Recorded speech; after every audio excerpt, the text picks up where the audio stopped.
that here? Well, that's, I gotta hold this close, okay. So, can you hear that? I don't think the microphone's on. It is. Can you hear that? Do you know how, I don't know how to do the volume on these, do you?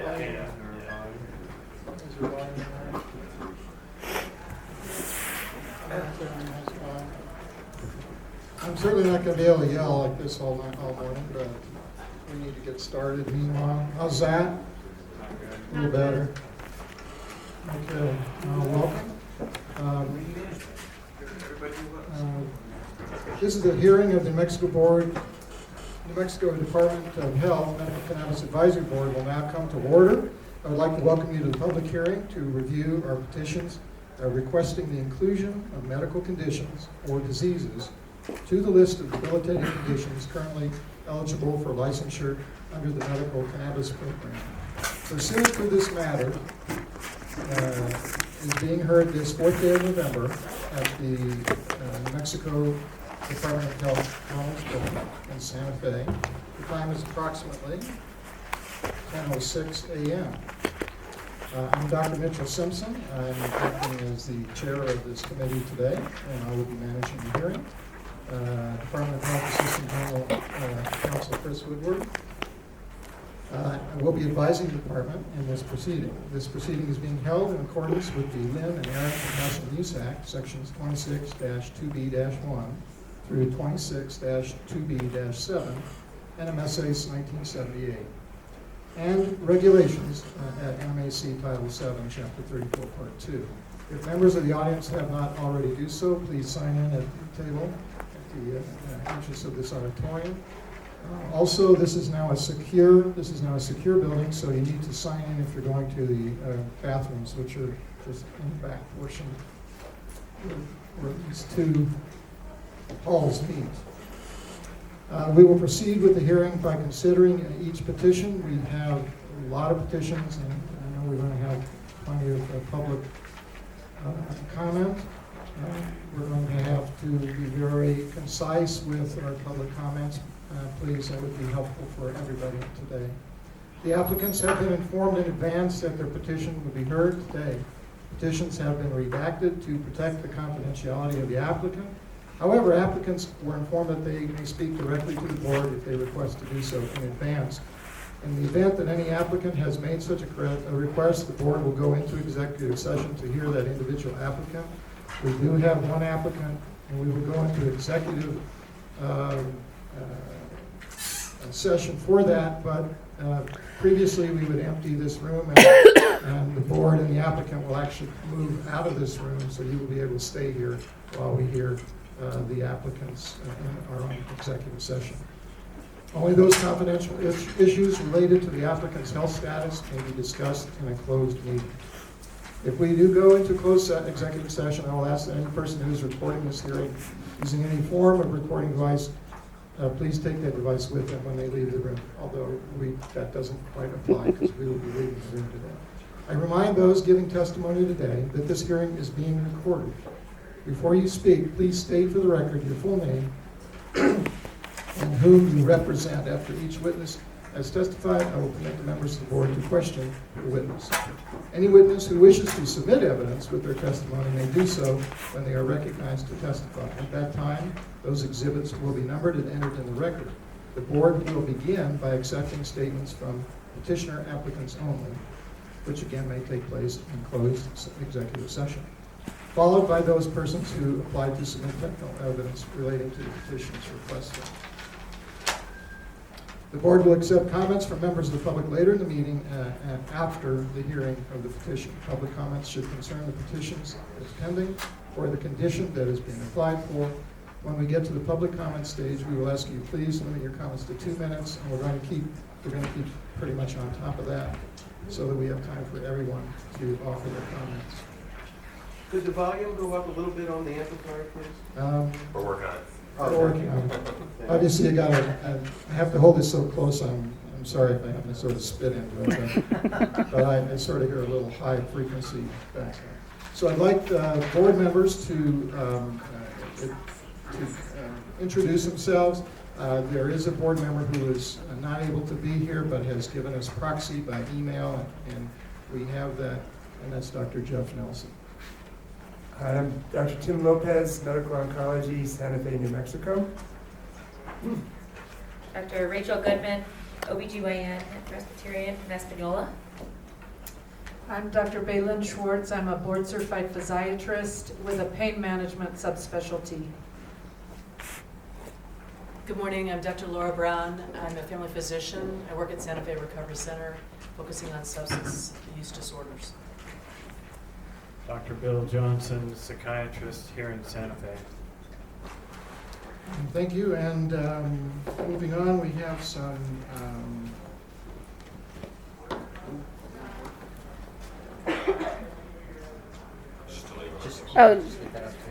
Oh yeah, it's yeah. I'll pick it up. I'll pick up some more. Oh, that's for you.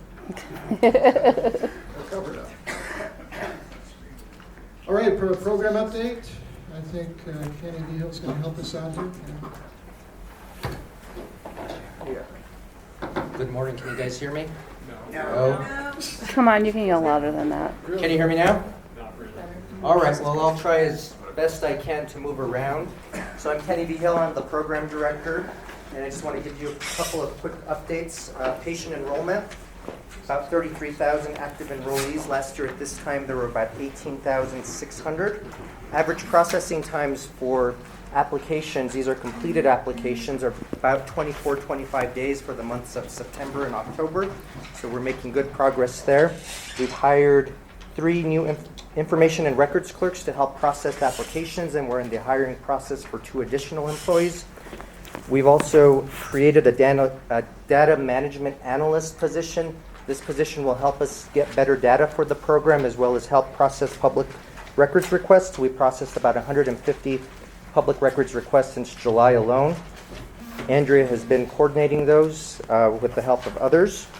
We're working on a number of process improvements within the patient services side to improve customer service, streamline the approval of applications, and so we'll continue working on that over the next few months to standardize our processes. One of the big changes that we're making is making sure that we have info and records clerks handle an application from start to finish and print the card that same day when that application is approved. On the licensing and compliance side, Ken Groggle did resign. His last day was October 7th. We're in the hiring process for that position. Moving very quickly there, we should have an announcement on a candidate in about 2 weeks.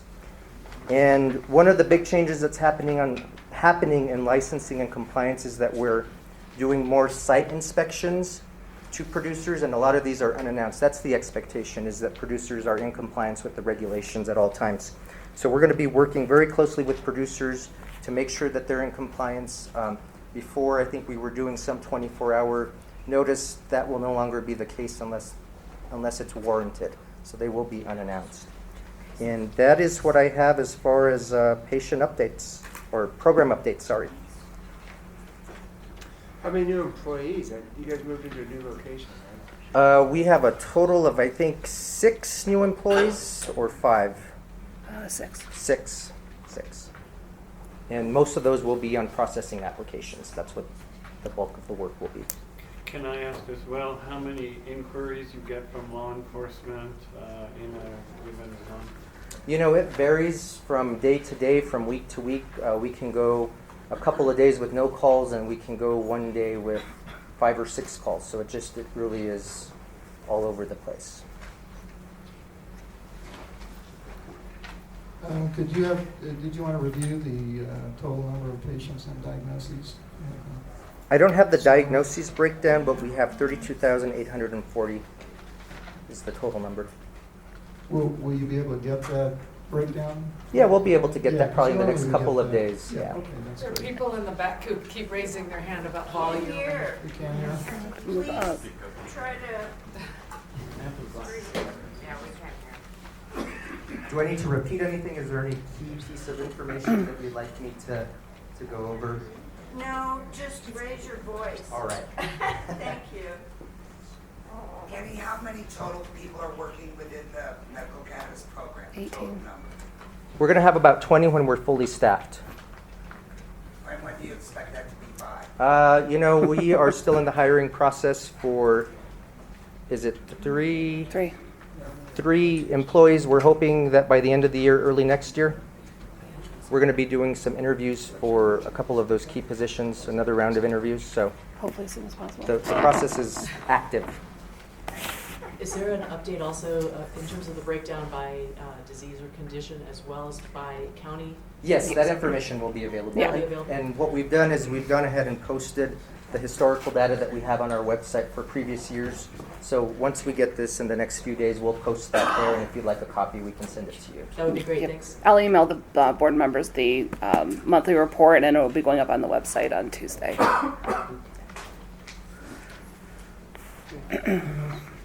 So I sort of skipped over thing as the acting chair, but we need to actually elect a chair. Because our chair is, I resigned. nominate Ms. Simpson.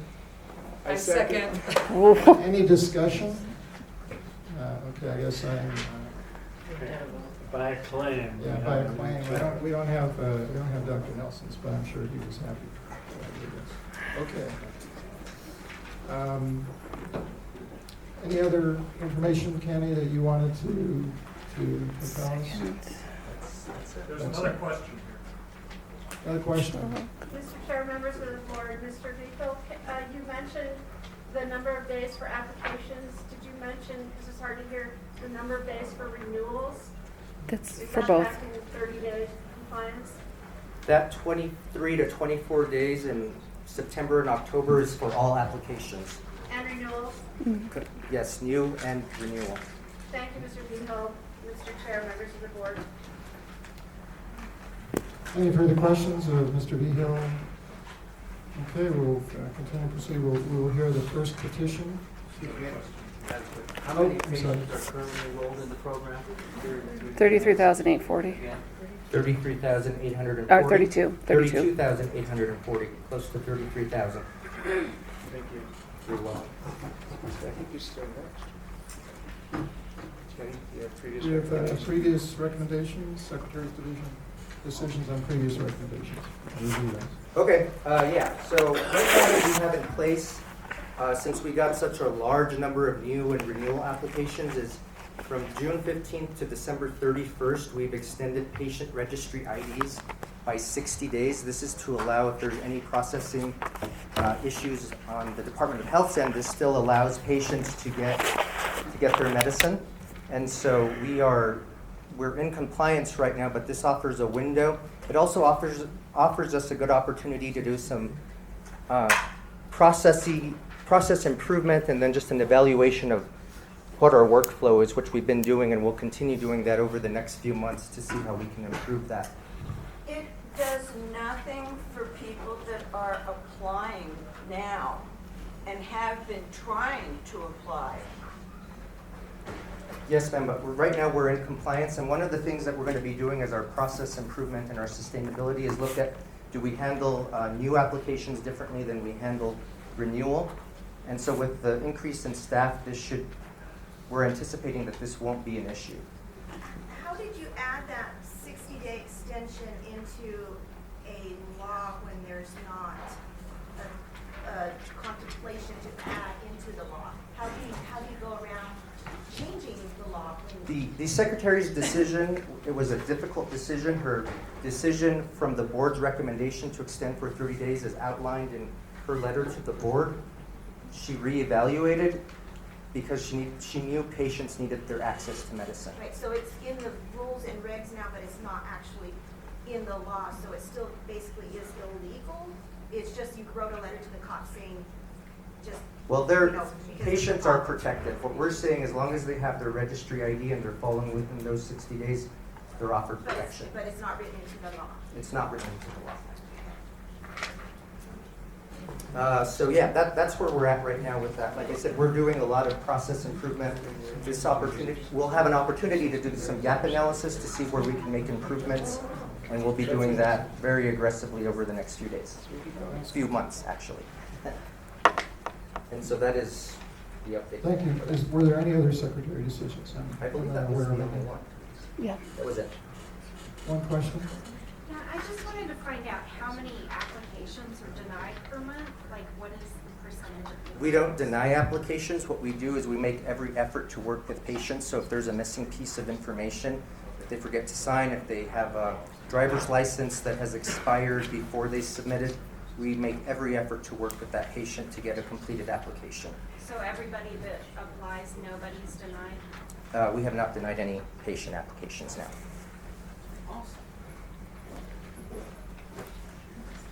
Thank you, thank you. All righty, on to agenda item number 7, which is petition 3, opioid addiction. Anita Briscoe, Great Policy Alliance.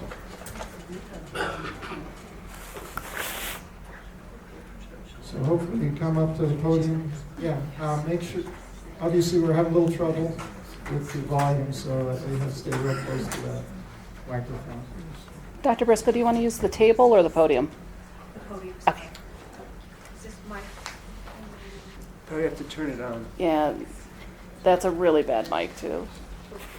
There you go. So it's supposed to go. Hi. You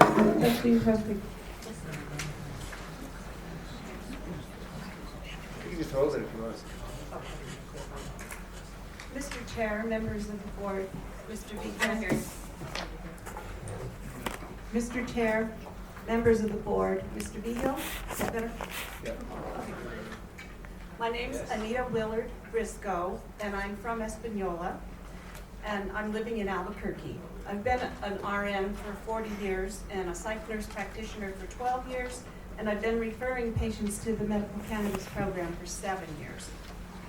Over these years, I've observed that about 25% of my patients have stated independently that they were able to kick opiates with cannabis.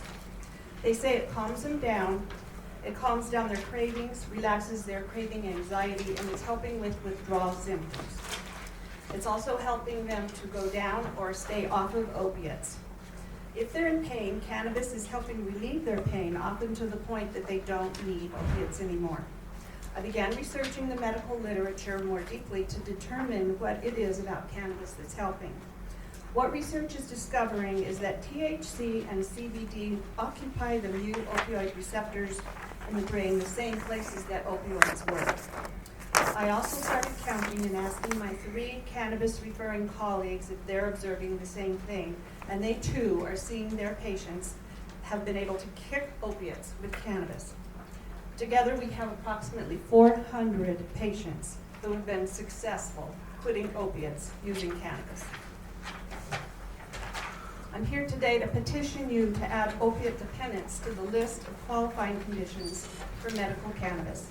I've included 4 separate bodies of research: cannabis withdrawal, detox and maintenance, safety and harm reduction, the economics of how cannabis has reduced prescription costs, and cannabis and pain relief. I've attached the research I conducted. Each citation has a brief quote from each abstract of the articles that have been conducted both in the United States and internationally. 21 pages of articles from prestigious peer-reviewed medical journals and popular media, which include 7 articles from the Journal of the American Medical Association, the American Journal of Public Health, Harm Reduction Journal, Journal of Drug and Alcohol Dependence, Journal of Pain, Journal of Clinical Psychopharmacology, Neuropsychopharmacology, ClinicalTrials.gov, Addiction Biology, American Journal of Addiction, NIH and NIDA, Scientific American, Time Magazine, National Bureau of Economic Research, and Health Affairs. I've also included letters of support in my handout from Steve Jennison, MD, former chair of the Medical Advisory Committee, from Bruce Trigg, MD, who is an international public health consultant and medication-assisted treatment provider for the ECHO program and La Clínica de Salud, Representative Debbie Armstrong, and Senator Jerry Ortiz-Pino. Also included is a letter written by Senator Elizabeth Warren to the CDC directing them to begin studying the use of cannabis for the treatment of opiate dependence. The cover page to this handout is a graphic reminder of how very serious and debilitating this disease is to our state, as well as how our opiate overdose and abuse problem has been increasing over the last 13 years. Indeed, since the imprisonment of El Chapo this year, the Mexican drug cartels have dramatically lowered the price of heroin and are adding even more deadly fentanyl to it, or are selling even pure fentanyl. And also carfentanil, which is 1,000 times stronger than heroin, and to my observation, is also coming into our state and into our country from China. We are seeing skyrocketing overdose deaths by this as a result. I have focused some of my research on pain, even though pain is already an approved condition. Expanding our program to include opiate dependence is the next smart, logical step. After all, pain is usually the reason patients start getting addicted to opiates. You probably have heard the story. They start out with a sports injury, such as a condition, and then they get hooked on pain pills. They then probably get cut off by their provider and have to get pills off the street, which are very expensive. It is much cheaper and easier to get heroin. I'm writing this petition from my heart. I love my patients, and I feel very protective of them. The fact that people cannot get cannabis for their opiate dependence is a travesty. Just imagine if they had access to cannabis and were able to kick their habit, how our state would change for the better. Crime would go down, healthcare costs would diminish, overdose deaths would fall, and it would help our economy to flourish. By the way, imprisonment for cannabis use cost our state $33 million last year. Without the familial crisis of opiate dependence, New Mexico's children would also be safer, families would be more stable. As I mentioned, I'm from Espanola, the town with the dubious title, the heroin capital. I've seen firsthand how heroin has destroyed, decayed, and desiccated my beloved hometown. The patients that come to see me now that are from northern New Mexico describe a very dangerous environment in their communities with heroin. Indeed, when I was helping a physician prescribe Suboxone to my patient from Espanola, my patient was murdered for his Suboxone. Patients are very motivated to get off of heroin, but getting into medication-assisted treatment is very difficult. One of my patients from Clovis has to drive to Albuquerque, that's a 4-hour drive one way, every week to get her Suboxone. There's also a critical shortage of medication-assisted treatment providers. I wish to stress that I'm aware that medication-assisted treatment, which is methadone and Suboxone, is the standard of care, and I am not looking to replace this with cannabis. But the research shows now that cannabis works well as a complementary treatment. Having access to cannabis would be a great help to our patients. Also, referring for cannabis is harm reduction intervention that can help link people to medication-assisted treatment, harm reduction such as syringe exchange and naloxone, mental health care services, and medical care such as treatment for Hep C. This move would be a rich opportunity to begin doing research in New Mexico as well, particularly prospective studies on opiate use, overdose, and death reduction. I also think we should start doing research on which strains help our patients to cut down on opiates or to quit opiates. You may ask, why add opiate dependence as a qualifying condition? Well, here's some answers. Number one, the patients are doing it anyway. They're doing it now, as been seen by me and my fellow providers. It has been proven by the medical research to work. Number three, arresting and imprisoning them for using cannabis to stop using opiates is expensive for New Mexico. Number four, medication-assisted treatment is difficult to get into, sometimes with very long waiting periods to get into the program, as well as having to drive long distances. Finally, we owe this to our patients. A treatment modality that is within close reach is unattainable now because it's illegal. Research views medical cannabis as legitimate harm reduction. Using this model, cannabis is much less dangerous to the patient and her community than the heroin and the fentanyl that is now on the streets and is often more readily accessible. Our state's cannabis program has often been a model that other states are following as they legalize medical cannabis. We are a leader in this effort. Let's continue to lead and be innovative and use solutions that work. You may be aware that Maine attempted to add opiate dependence to their list of qualifying conditions this last summer, and they failed due to lack of evidence. Well, I am here to tell you that the bibliography I have developed shows beyond a shadow of a doubt that there is an abundance of robust research on the topic. New Mexico can and should lead the way in taking advantage of this opportunity to give opiate-dependent patients access to medical marijuana. I encourage you, the Medical Advisory Board, to review this petition for inclusion of opiate dependence to the current list of qualifying conditions for the medical cannabis program. The risks would surely be outweighed by the possibility of improving lives or even saving just one life. We have an opportunity to explore and lead the nation in researching what could be a compassionate and revolutionary treatment for addiction. My colleagues, myself, and all our patients ask that you do the right thing by allowing opiate dependence to be on the list of qualifying conditions for medical cannabis. Thank you very much.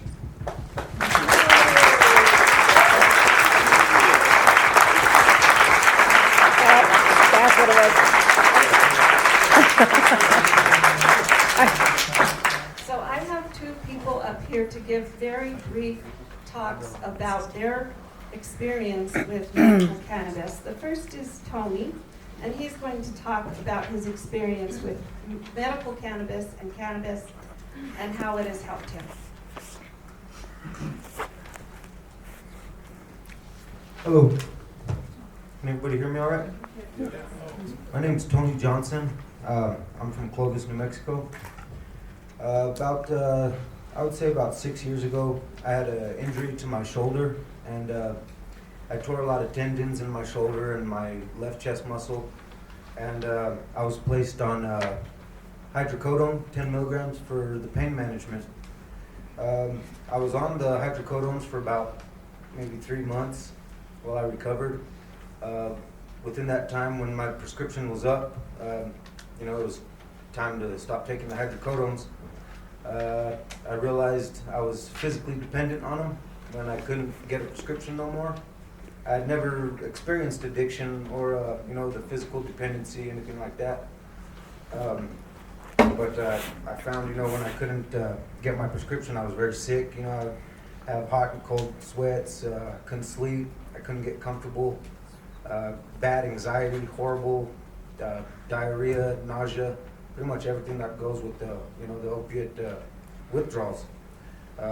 When I couldn't get my prescription, I was pretty desperate to feel better. You pretty much, try anything.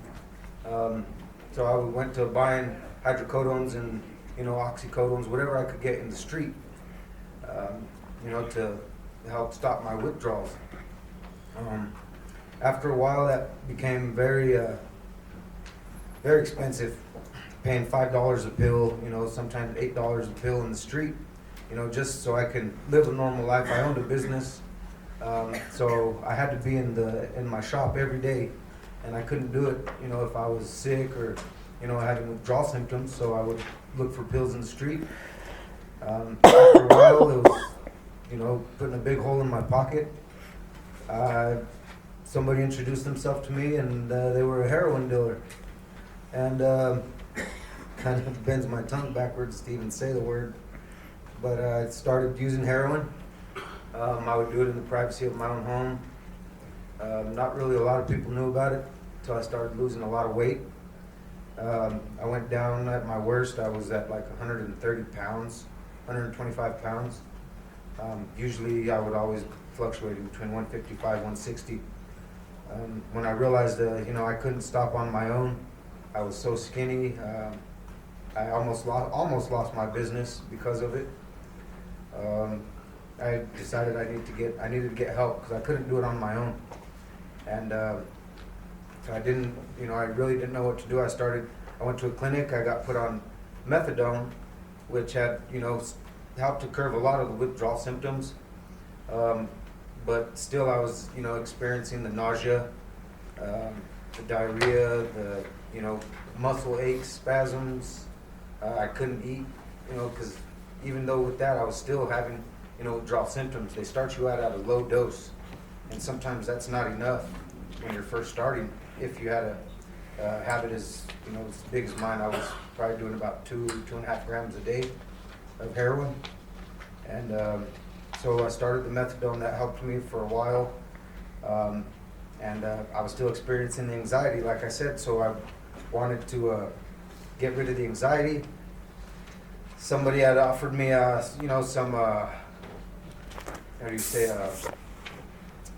the Xanax, anti-anxiety meds, and I tried that, and I had went for a urine exam, and they told me I'm not allowed to take the Xanax and stuff while I'm on the methadone, or they were going to kick me out of the program, which, sent chills down my spine, because the withdrawals from heroin, they're very scary. They'll make a grown man cry, pretty much, if you know what you're in for.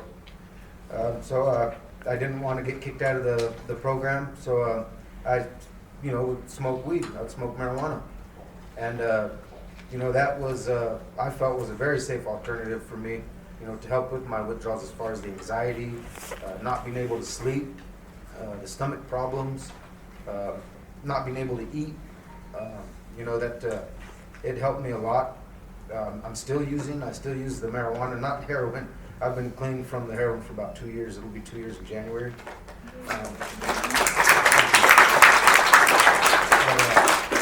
I know the marijuana, it definitely played a big role for me. It, along with the methadone, it would help me sleep. I was able to get my appetite back. I went from about 130 pounds, 135 pounds, to 190. I think I weigh like 192 now. I was able to get healthy. I was able to get my life back on track, and thankfully, I had family support, a lot of friends that would help me out. My mother, Mary Chavez, along with Anita Briscoe, they definitely helped me a lot. I had somebody to go to and to help me out, talk to, and like I said, with the medical marijuana, I've been able to eat. I can eat, I can sleep. I've always had a problem with anxiety since I was little, and that just being able to come home and not worry about where I'm gonna get my next fix or something from because really the anxiety, that's a scary thing for some people. I don't know if anybody's suffered from anxiety, but you feel like you're a prisoner inside your own body, and you kind of want to jump out of your own body, jump out of your skin, and that helped me big time with being able to feel comfortable, calm me down, put me to sleep, and get my appetite back. And like I say, now I'm pretty much off the methadone. I think I'm down to I was up to 90 milligrams. I'm down to like 15, 20 milligrams now, and I take that once a day along with my marijuana. I use it in the morning so I can have an appetite throughout the day, and I use it at night so I can sleep, get some sleep. And I have night anxiety. Whenever I get tired, I get anxiety. So that helps with it too. I can smoke, and it helps me to sleep. It helps my anxiety, and it helps me eat. And that's pretty much how it's helped me out, and it's affected me. And I probably couldn't have done it without it. The methadone alone wouldn't have helped. It helped me to get off initially, to curb that hard withdrawal. And with the marijuana, it's definitely been a great help as far as the anxiety, getting my appetite back, my stomach problems, and being able to sleep. I can finally, I can sleep. So that's been a good help for me. Thank you. Thank you. Thank you.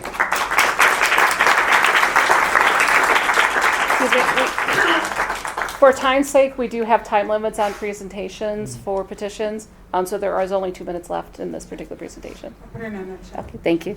My name is Lisa Chavez. I've worked in the field of psychiatric forensics for the last 15 years, in the helping field for over 30. In the course of my time, I've encountered hundreds of clients, dual diagnosis, many of them who were on probation, were on cotton, oxycodone, morphine for their medical problems, and getting treatment for their psychiatric problems. One such client,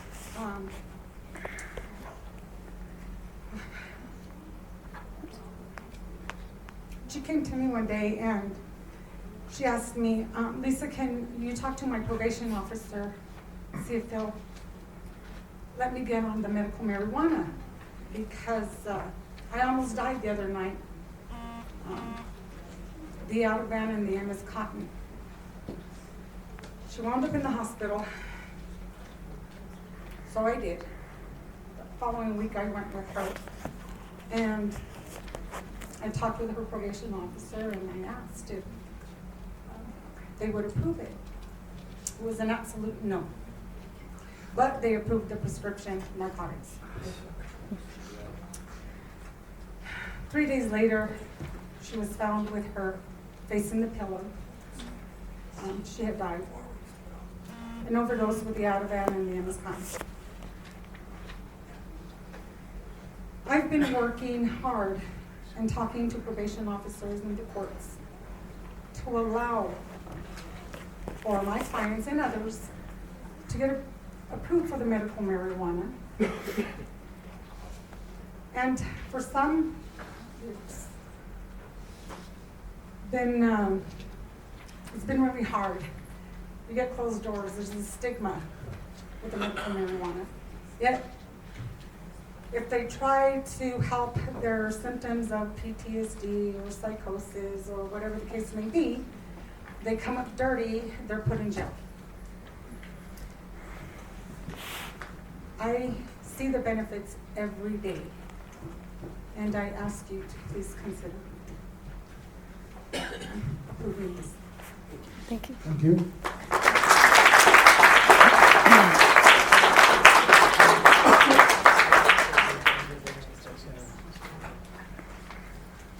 Comments from our board members? I want to thank all three of you for coming up to present.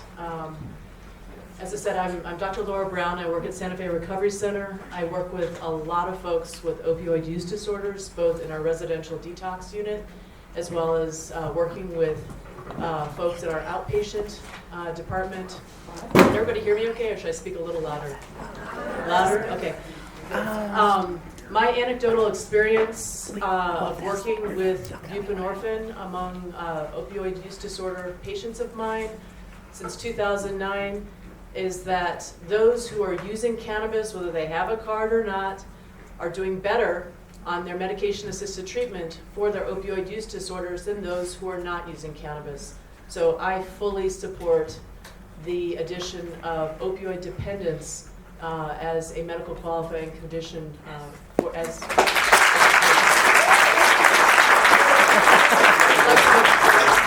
almost a motion. There's a couple other things I want to point out. I think we need to be clear. I salute Tony, I believe that's the gentleman who just presented testimony, for mentioning opioid, the physical dependence as well as addiction. Those are two separate issues. And so in terms of looking at this petition, we need to be clear about the difference between physical or physiological dependence on opioids from addiction. They're related, but they're very different.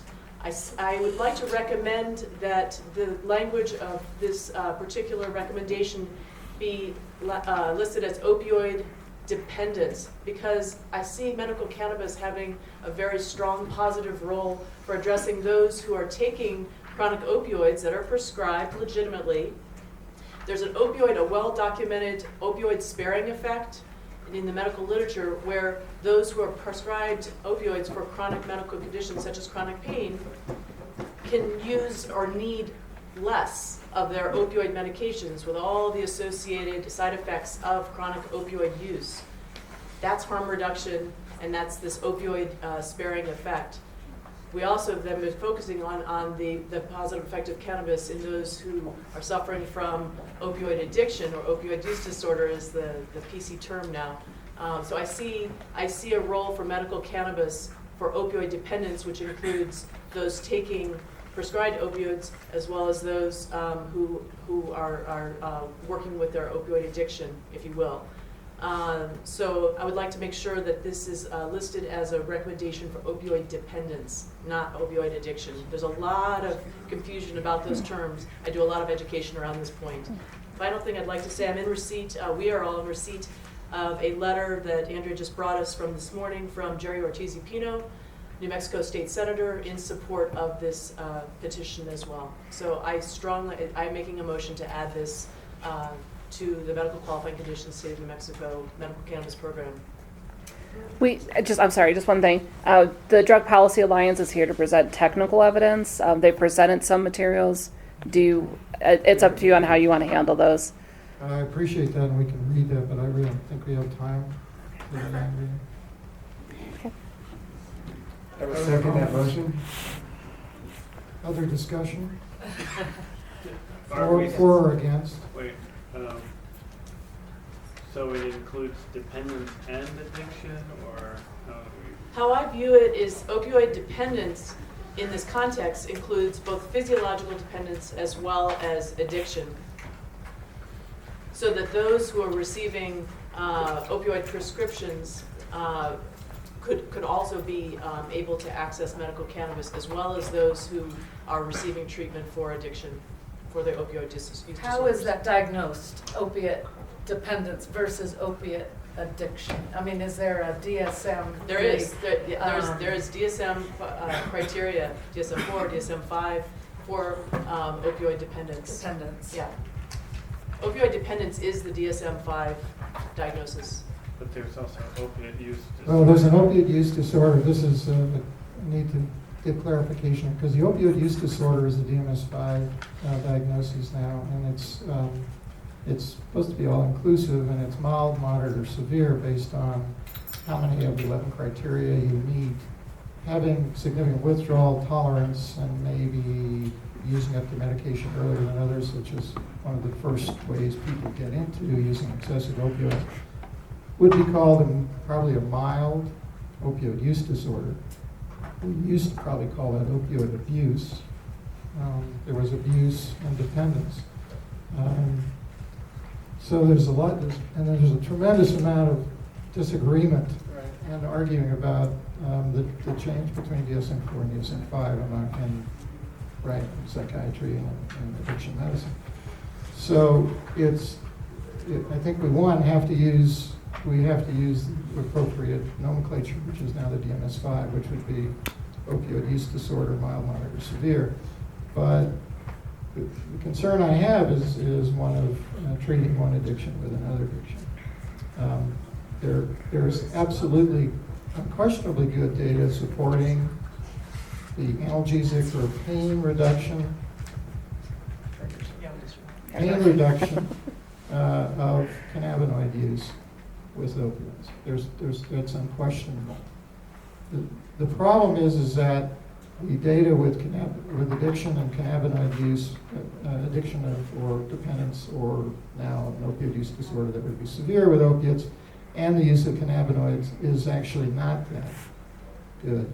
In fact, there's one of the references that was given and a summary of that data, which is from Neuroscience in 2013, which is titled Cannabinoid and Opioid Interactions, Implications for Opioid Dependence and Withdrawal, makes that a fairly significant point, that there's good evidence that cannabinoids will attenuate, minimize, and assist in opioid withdrawal symptoms. That's quite good. But as far as whether the cannabinoids can help reduce the afraid patient that has let's use the old term, addiction or dependence, or will contribute to that, can go either way. And there's data that shows that. It shows that in the regular patients who come in for treatment. It shows that in patients who are on methadone maintenance and buprenorphine maintenance, which are the two medication-assisted treatments that we have right now. So, from my point of view, from that data, we certainly have chronic pain, and people who have chronic pain that have developed an opioid use disorder can get medical cannabis that way. I'm not sure that I feel that I could support this for a broad spectrum of people who just have the problem with opioid dependence. Absolutely. You want to use this one? It might be better. Sure. Maybe I'm not being clear enough. I would like the language of opioid dependence as an umbrella term in this context, because I believe there's, as I said, an opioid sparing effect for those who may or may not even have an opioid use disorder, but who use chronic opioids, who have various side effects in addition to a risk of overdose over time and medication interactions that are dangerous that could benefit. It's a harm reduction issue where someone could use less of their prescribed legitimate opioid pain medication. And so I see that there's two roles, and that's why I think opioid dependence, because those who use chronic opioids that are prescribed legitimately over time become physiologically dependent on them. There's a role for medical cannabis for those patients in reducing risks of chronic opioid use for analgesia or other reasons. In addition, those who have opioid use disorders certainly benefit from medical cannabis, as was demonstrated in the testimony as well as in my own experience. So that's why I wanted to clarify that. Opioid dependence I'm using it as an umbrella term to cover those who are on chronic opioids who may or may not have a use disorder, as well as those who have a use disorder.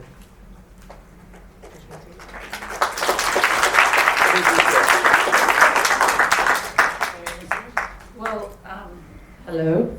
Simply, as a pain management physician, I do see the opiate sparing effects with the conjunctive use of medical cannabis. So I see this as a harm reduction tool whereby people could adjunctively use medical cannabis to spare their need for opiates, which would allow for a safer application.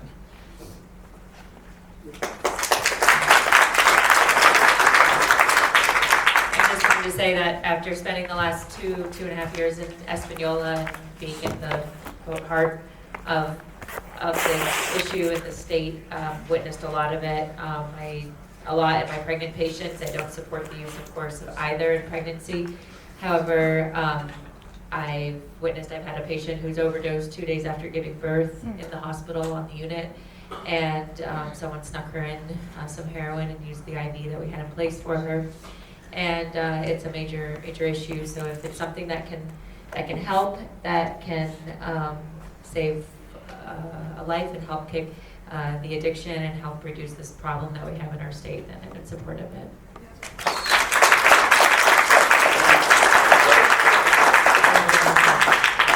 I'd like to also add, in terms of a patient safety issue, we think about street cannabis, as we've already heard, it's being adulterated with all kinds of stuff, and I see that every day in my work at Santa Fe Recovery Center. And again, this is a statewide harm reduction issue. Medical cannabis is much safer, much safer than street cannabis. So, again. Before I ask for a formal vote or description, I absolutely need to know, for the people like myself who are going to be out there and psychiatric nurse providers and other physicians in this state who are going to be asked to, by their patients, to, if we add this, how are they going to make that determination?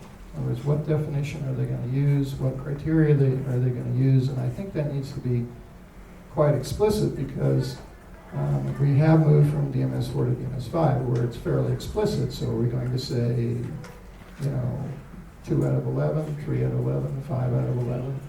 Because I think we really are forced to use opioid use disorder. I don't think we're novel. I don't think we really can go back and say dependence or abuse and things like that. So if we go forward, I want to make sure that we have this defined. I think we have fairly good medical definitions for other disorders, rheumatoid arthritis, other inflammatory things, chronic pain. I think maybe various etiologies, but I think we're going to have to help out our people who are going to be filling out these applications.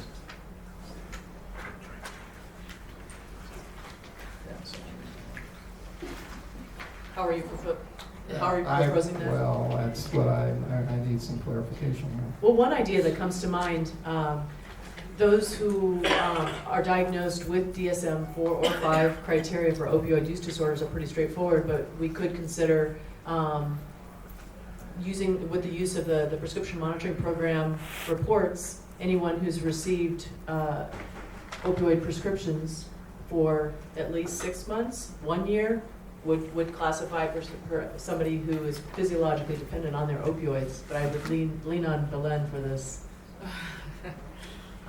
for helping define that.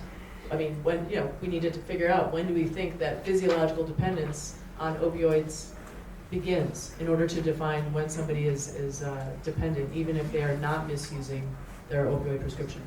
Yeah, but what I'm saying is that, okay, if we use opioid use disorder, there are like 11 criteria, and that depending on whether you have 0 to 2, 3 to 5, 6 to 11, whether it's mild, moderate, severe, or something like that.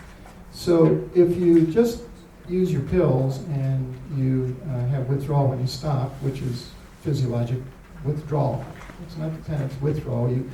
Many drugs we have withdrawals from. We have withdrawals from beta blockers, you have withdrawals from antidepressants. There are all kinds of medications you can have withdrawal symptoms from. That doesn't make you, even in the older term, dependent upon it. Just you have physiologic withdrawal. That's a physiologic thing. But if we're going to have to come up with how many, it has to be a problem. I mean, the opiate's supposed to be a problem in their life. And physiologic withdrawal is unfortunate and as uncomfortable it is time limited and can be treated with a lot of other standard pharmacological agents and not just cannabis. So I know I'm sort of pressing the problem here, but this is if we're going to be adding this, we got to have a fairly good definition. If you're going to say, well, as long as they meet 3 of the 11 criteria, okay. Dr. Simpson, can I Or try moderate, or is it moderate, 4 to 5, 4 to 7? That's what I'm trying to, I really want this, if we're going to do it. So let me see if I can help in that regard. I think you're really focused on the opioid use disorder, which is what you see. I'm in the oncology world. I have a lot of patients who use narcotics and opiates every day. And they are totally dependent. But they don't have an opioid use disorder. They have an opioid dependence because they have pain from their malignancy. And so those people have cancer, so they automatically qualify for a medical marijuana card. But there are people probably like them who have an opioid dependence. They don't have a use disorder. So I think Dr. Brown's comment is that not every patient that has opioid dependence has an opioid use disorder.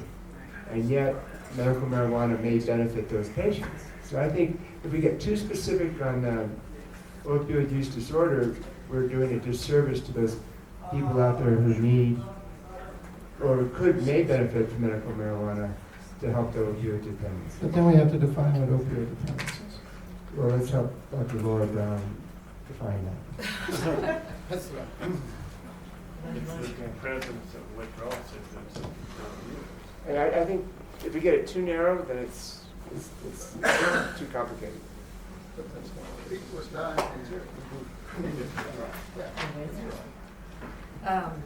I think anyone who takes opiates for any period of time, some people can develop withdrawal symptoms after stopping opiates after a couple weeks. Yes.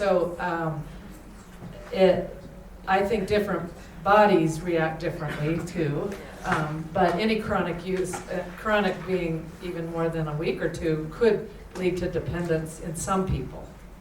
So I don't know how easy it is to define.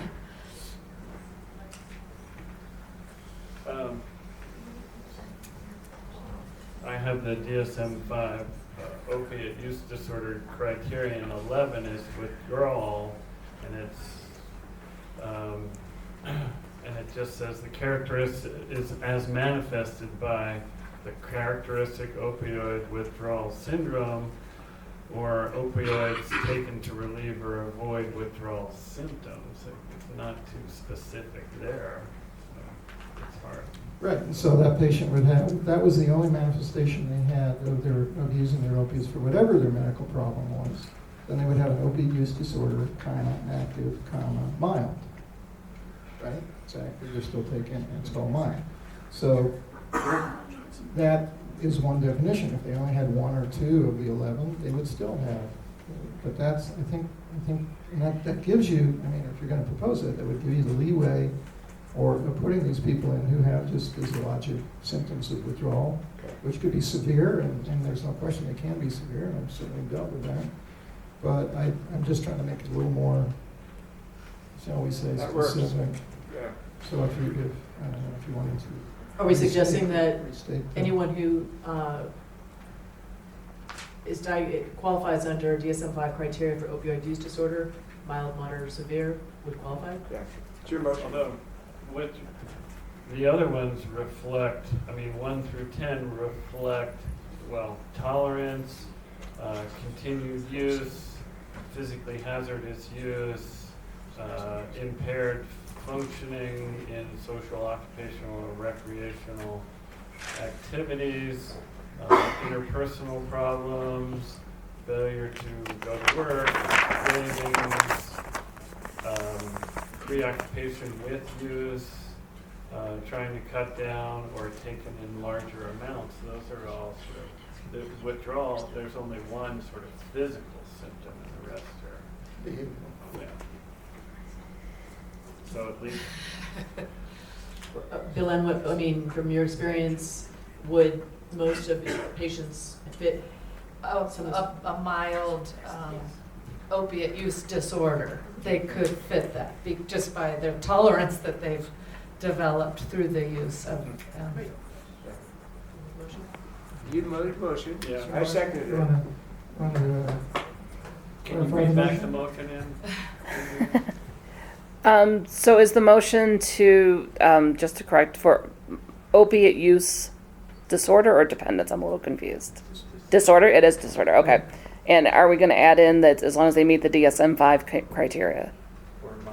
For mild. Just opioid use disorder, which encompasses mild, moderate, or severe. Yes. Okay. So I'm making a motion to add opioid use disorder to the list of medical qualifying conditions for medical cannabis. Second. Any further discussion? Okay, we need a full vote. So we have a motion and a second. All in favor? All in favor? Vote! I have to hear that. Hold on, I can't hear you. So me and Dr. Nelson. I understand you're all excited, but I can't. I have to actually hear them so I can write down the vote. Okay, so we have 5 in favor, 2 opposed. All right, thank you. Okay, thank you. So you're instructions. Okay. Yeah, proxies. Okay, on to the 8th issue on the agenda, petition 7, Alzheimer's disease. Executive session. We do not need to go into executive session for No, that. The they petitioner changed has said the person they needed executive session for was not able to attend. So it's just going to be a regular So petitioner in here. was Ultra Health? Or someone else? Yeah, it's Lee Jakey from Ultra Health, sorry. Andrea, will you clarify that Jeff Nelson voted negative via proxy? Yes, I will. Dr. Nelson emailed us this morning regarding opiate addiction, severe chronic pain. Do you want me to read it, Andrea? Yeah. How was he able to vote before he heard testimony? And are proxy votes allowed?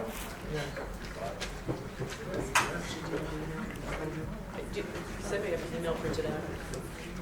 Oh, I have it here. We received a great amount of information in email form prior to this meeting. The same, so the only thing we didn't have was the verbal testimony. Okay, I've got Dr. Nelson's email from this morning. He was very sorry he was not able to be here today. He writes, regarding opiate addiction, Severe chronic pain is already on the list. Even if cannabis does help withdrawal symptoms, I'd have to see some strong evidence to show sustained improvement in relapse rates before I'd vote on it. So we're interpreting that as a negative vote by proxy. Proxy votes allowed.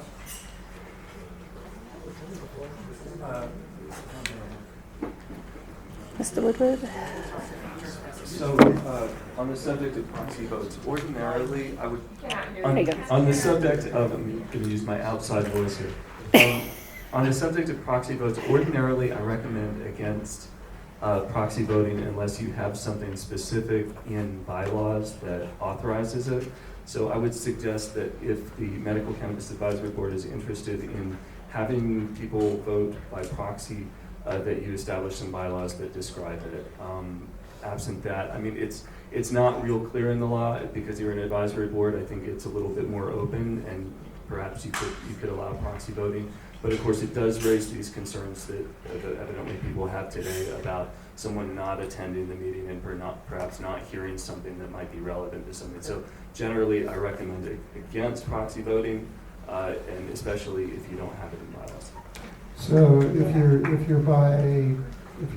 here by proxy, by telecommunication, that counts? Well, telecommunication would not be proxy. Right, It would it's just be not proxy. voting by phone. By distance. And members can attend by phone if it's difficult or impossible to attend in person. I will say in the past, I know that proxy votes have been taken by other board members, yeah. So What I even- said was, in the past, proxy votes have been accepted by the board. So even if we don't accept it, it's still, if we put it as 5-1. And then Yeah. question mark. And one not present. One not One present. not present. And perhaps one thing to do would just be to make a note of I will, it, to yeah. maybe add it to some bylaws, and in case there's Yep. some other things that you want to add to bylaws. I'll do that. Thanks, Chris. So then the official vote's going to be That was helpful.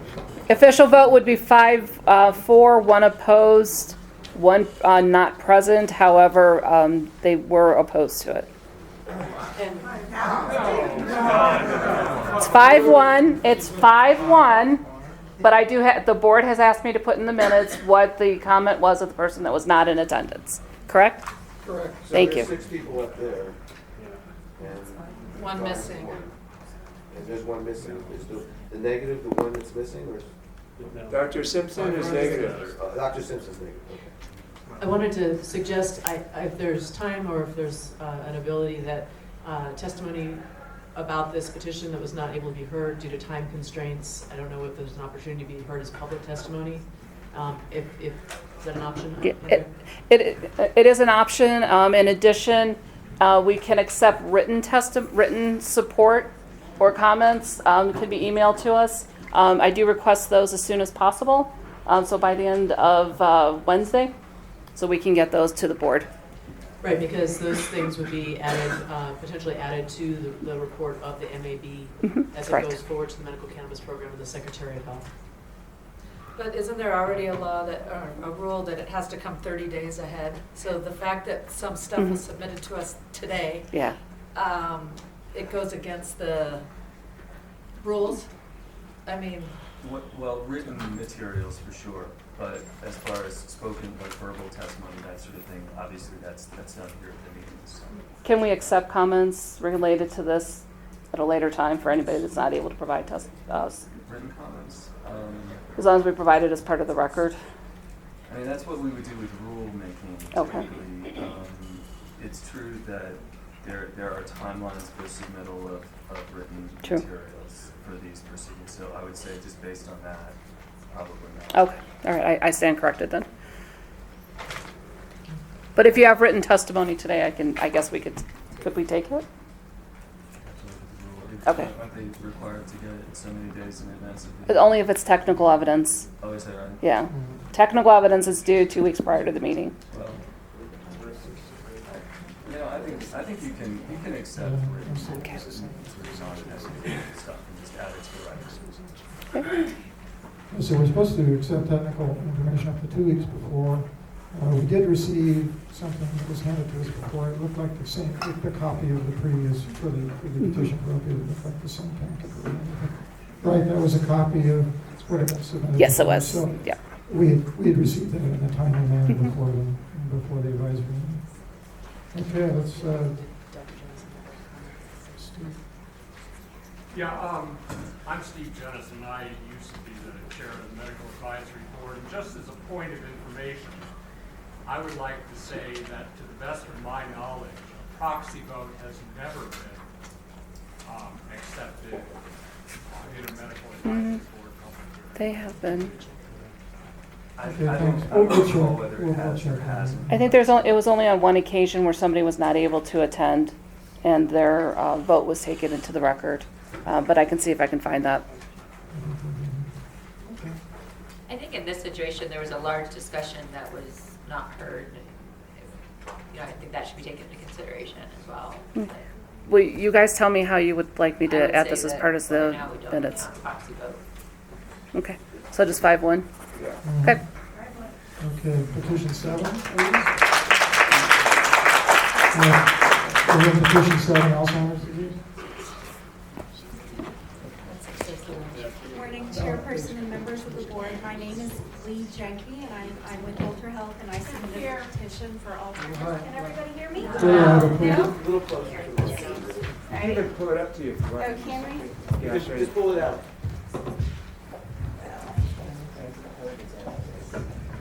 All right. Okay, that's what we'll do then. So, okay, I'll repeat. Good morning, everybody. My name is Lee Jenke. I submitted the petition to add Alzheimer's to the list of qualifying conditions. First of all, I'd like to start off, 8 of the currently approved conditions for qualifiers for the medical cannabis card are neurological conditions. And on top of that, Huntington's and Parkinson's diseases are already approved conditions. Alzheimer's falls into the same class of neurodegenerative diseases as Huntington's and Parkinson's diseases. So it just, they share many similarities, so it seems natural that Alzheimer's should also be included in this list of qualifying conditions. Alzheimer's patients suffer very similar effects from the buildup of the amyloid beta proteins, and both inflammation and the buildup of aggregated proteins is elevated with age. And as you all know, Alzheimer's, typical onset is with advanced age. Right now, there really are no successful standard medical treatments for Alzheimer's.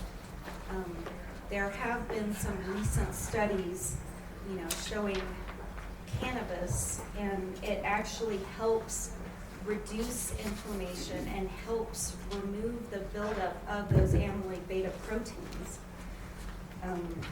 THC is a very effective inhibitor of amyloid beta aggregation, and the studies that are attached to the petition packet that I submitted, those show those studies, so if you'd like to look at those. Cannabinoids, CBDs, also remove the intraneuronal amyloid beta proteins and reduces inflammation, and inflammation in the brain does cause cell death, so that's also something to consider. And THC and CBD work together to reduce the effects of Alzheimer's through anti-inflammatory, antioxidant, and they also have a lot of neuroprotective properties, which, with Alzheimer's, those are all very, very important things.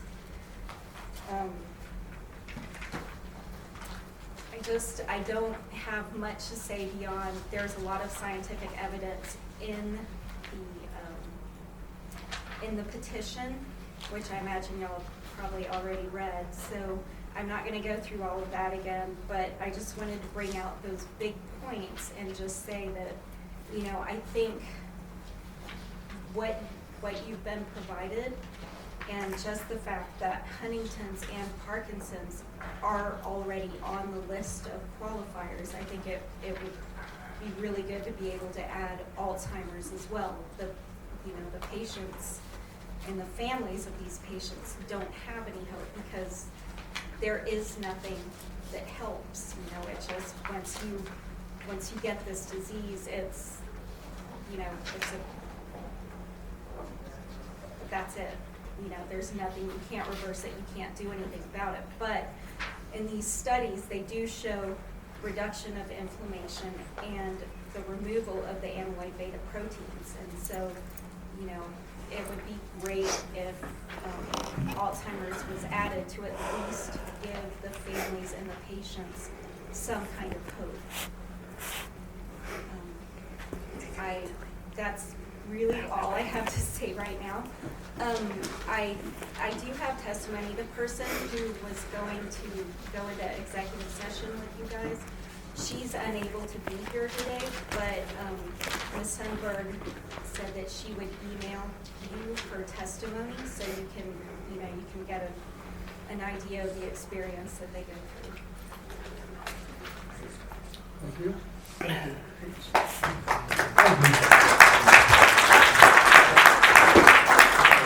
Board comments, please.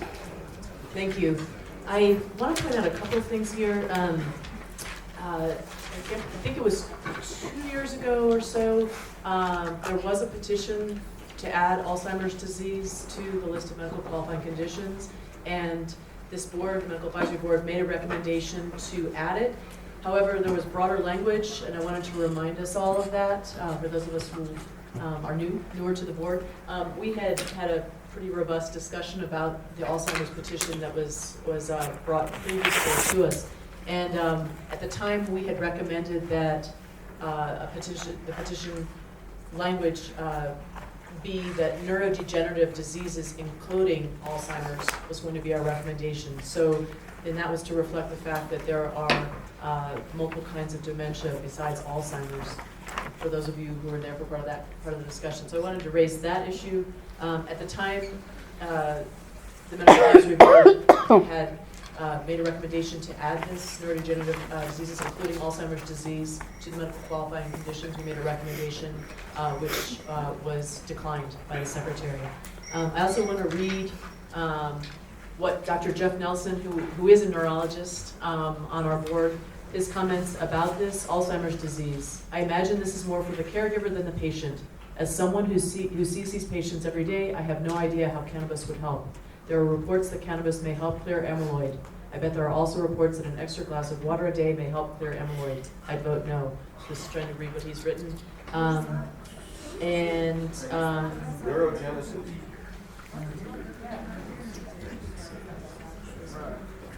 Yeah, that was it on that one.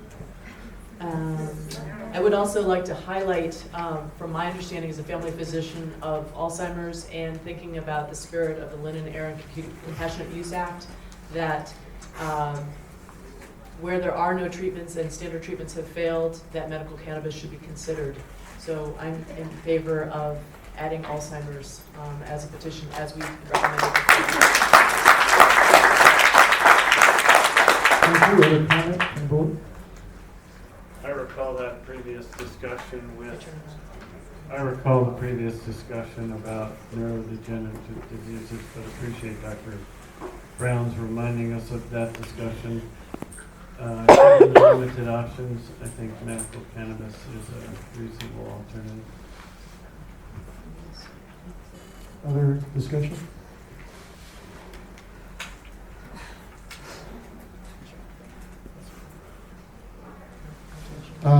Yeah, I appreciate the presentation and review.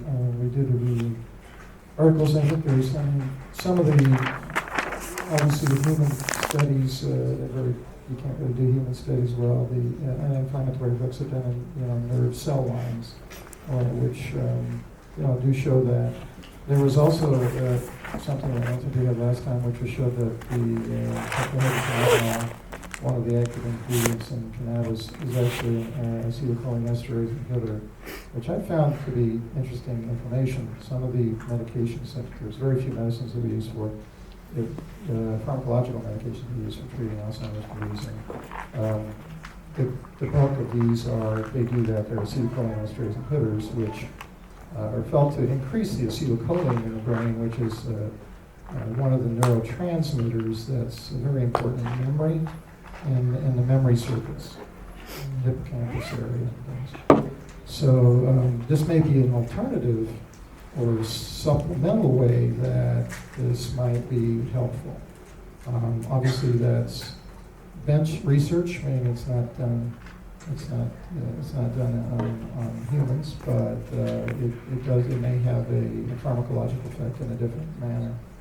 That could be beneficial. Do We have a motion. I guess what I would like maybe further discussion about is whether we would want to consider the previous language that we used, neurodegenerative disorders, to include Alzheimer's disease, to encompass other diseases and disorders that are relevant, that involve dementia. So I was just going to ask, I can't remember what meeting it was. I too was present, and then there was a very lengthy discussion. So this was, I was hoping to avoid that today. That was in April 23rd of 2014. And so I think Dr. Jennison may have been our chair at the time and wrote a very eloquent summary, I'm sure, of the board's recommendations. I don't know what the language was, though. It was, the recommendation of the advisory board was to add neurodegenerative dementia, is what the motion was at that time. Which included Alzheimer's. So does someone make a motion? Someone like to leave that? Do we want to repeat that language? Yes. Okay. I move that the board re-endorse neurodegenerative dementias as a qualifying condition for medical cannabis. I second I'll that. second. Any further discussion? All in favor?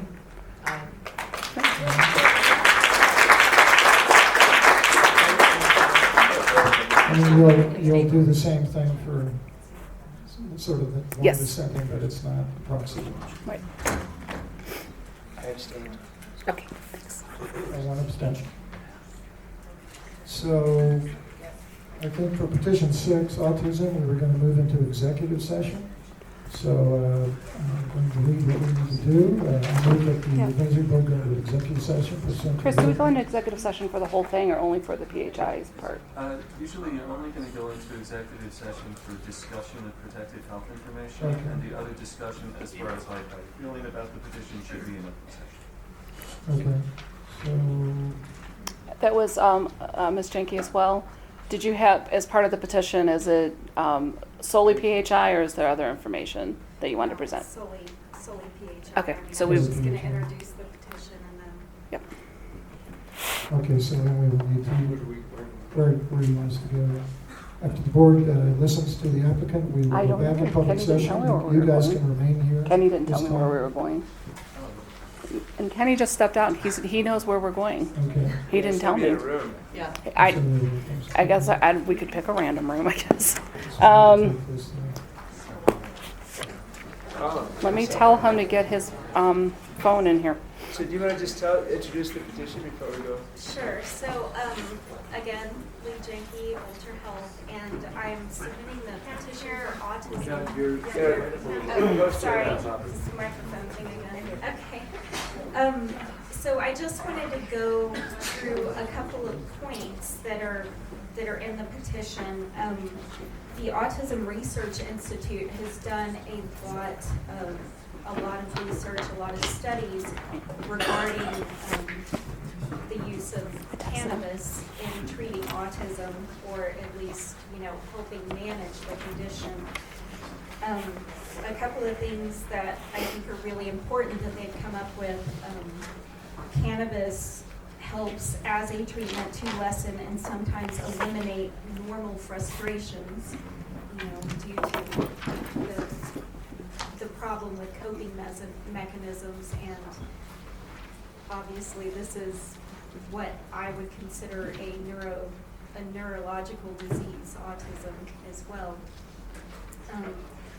It has also been shown to help nonverbal patients communicate. So there are several instances where autism children have been unable to communicate previously their whole life, and then once they were able to take CBD or this Rick Simpson oil, they were actually able to communicate for the first time with their parents, whereas they had never been able to do that before.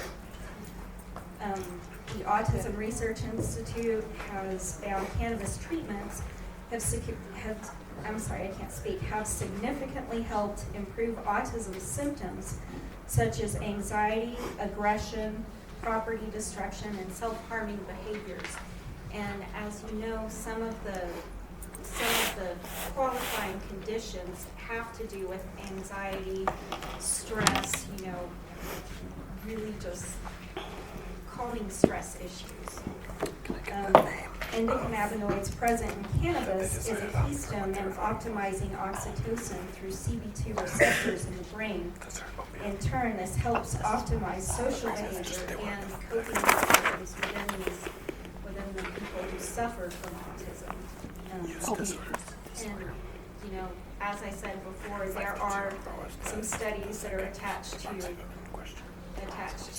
petition to look at more in depth. And then, autism has also been accepted as a qualifying condition in both Delaware and Pennsylvania. And then 4 other states will accept autism based on a doctor's discretion. So, it is open and it has been accepted in other states. That's really all I have to submit on, for the autism. But I do have the mother of an autistic patient with me, and so she's going to go into executive session with you just to, let you guys know. Okay, Mr. B. Hill is ready now. He will take you over where we're for the Session. we're going into executive session. Prior to the closure of the voting. I'm going to be your mom and say, please project, because we can't hear.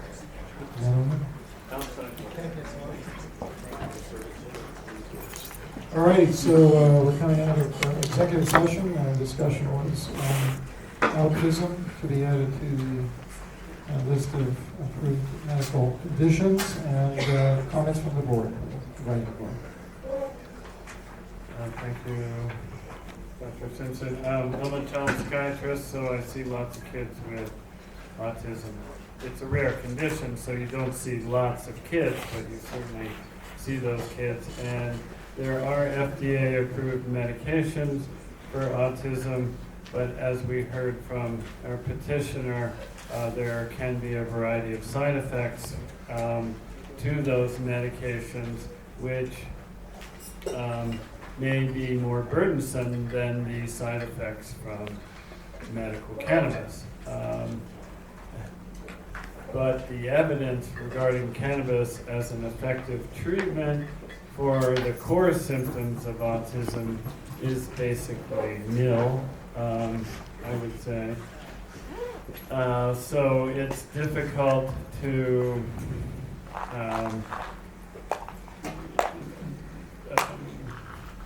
it's a difficult decision whether to approve the use of medical cannabis in children with developing nervous systems, and some evidence through long-term studies that there may be some accumulating diminishment of IQ in heavy users. This is a study from New Zealand that shows that in 25 years of ongoing use, a person's IQ can go down if they started as an early teenager and continued use. The petition tries to summarize some of the evidence about cannabis use and cites clinical endocannabinoid deficiency. This is a condition that's not really recognized in, it's very difficult to measure endocannabinoids. So to say we have a deficiency condition or a surfeit of endocannabinoids, I'm really not aware of any research that substantiates that. This is more of a hypothesis than an actual condition. But this is also a very ancient neurotransmitter system that's been present in pre-humans and all the way back to starfish, kind of in evolution. So it's got to be doing something that's important, and whether modifying that in autism is going to produce any benefit. Our petitioner cited some benefit from CBD oil, and whether the addition of THC in combination or by itself has anything to add, I think is still an open question.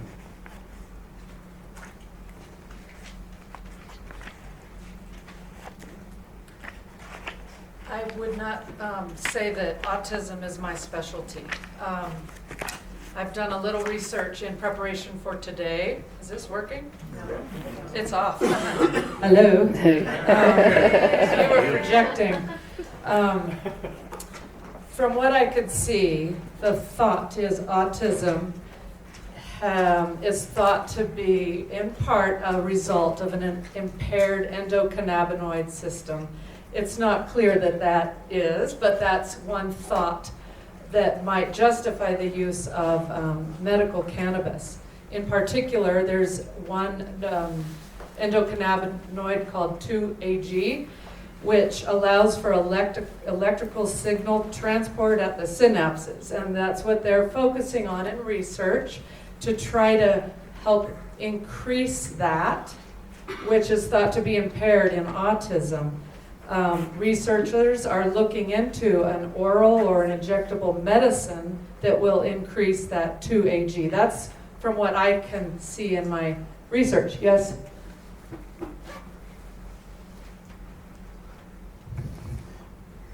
My name is Tori Mormon. I'm a mother of a child on the autism spectrum. I have been studying and trying to do the most research into autism. The first thing that everybody needs to know here is the reason the research on autism is so incredibly inadequate is because the way it was originally written up and the way the parameters were originally written up by Dr. Asperger limited it to white males. And all the studies so far has involved almost exclusively white males. When you include the fact that women are not studied because we have periods and our menstrual cycle makes it difficult for us to study, the information and the data that we have so far might not even be 1/100th of what is available. So what we need to look at is not so much the studies on autism, but the studies that we do have that show that the medical cannabinoids and the THCA specifically do help with improved mental functioning, with improving the information going back and forth between the two parts of the brain, and with emotional regulation, which are all problems that we have within the autism spectrum disorder. Furthermore, the fact that at this point in time, one doctor would refer to this as an incredibly small percentage of the population. That was when we were limiting it to males, specifically white males, because black males were labeled with oppositional defiant disorder. When you include all of the black males who have been labeled with oppositional defiant disorder, and you include all of the women who also have it and were labeled as being hysterical, then it takes it closer to probably 30% of the population is affected. That's not a small percentage of the population.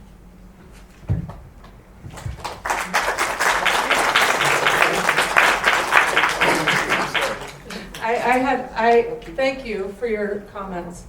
I guess what I am trying to say is there is the research that I could come up with in my review. It's not definitive at this point, and that being said, cannabis may help some aspect of the autism symptoms. There are two ways of looking at these. One is that cannabis, the addition of it, is actually treating the underlying disorder, and the other is that it might help some of the symptoms of the disorder, behavioral symptoms and anxiety. And it seems that there is plenty of anecdotal evidence that the medical cannabis can help with the symptoms at a minimum. And I don't know about necessarily the neurotransmission problem.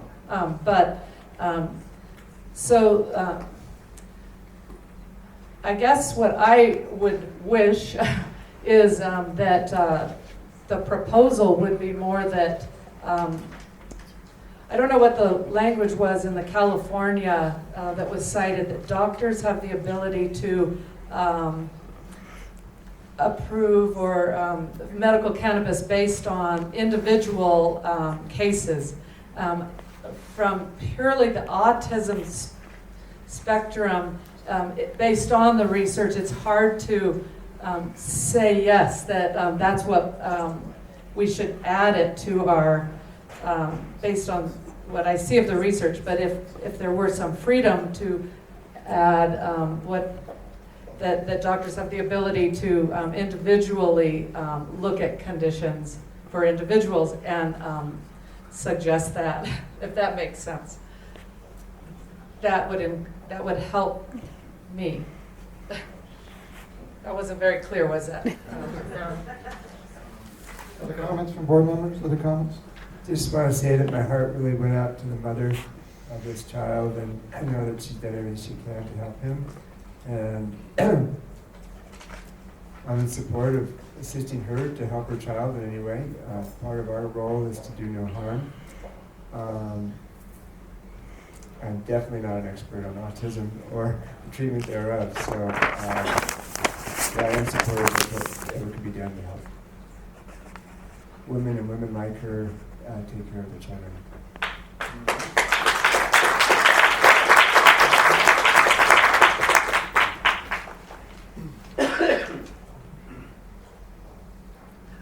Under DSM-5, it's now called autism spectrum disorder, and the most recent prevalence estimates are about 3% of children, not 30% of children. Any further discussion? Is that just of children or adults as well, the number you quoted? It's 3% of children, so they grow up to be adults and still with autism, unfortunately. It's not the same. They're not including black male children. They're not including the women who go undiagnosed, myself included. I think we need more information.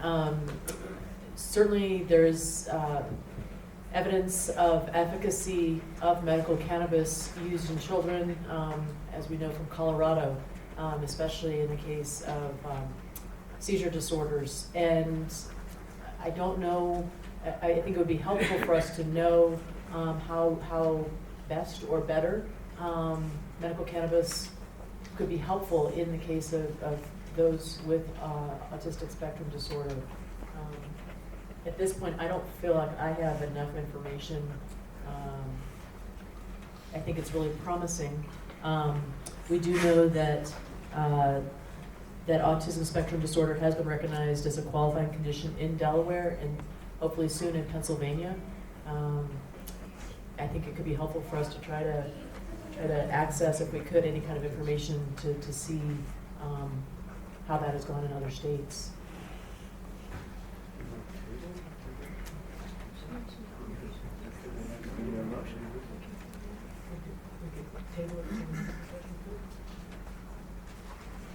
Let's do that. Let's move to table it.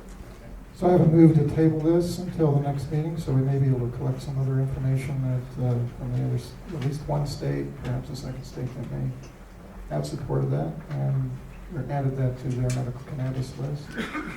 Maybe we'll extract some information. I second that. Vote for? To table. Vote to table the petition. Was everybody in favor of that, or did I see a? Everybody's in favor. Okay. Yes. 6-0. Okay. So we'll put it on the agenda for the next meeting? Yes, please, put it on the agenda. On to petition 5, ADD, ADHD.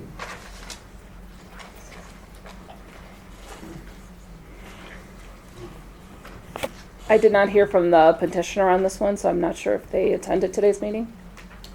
Is there a petitioner here for the petition of the town? Oh, looks like it is. Nope. No, we don't have that? Okay. So, I think we discussed this before.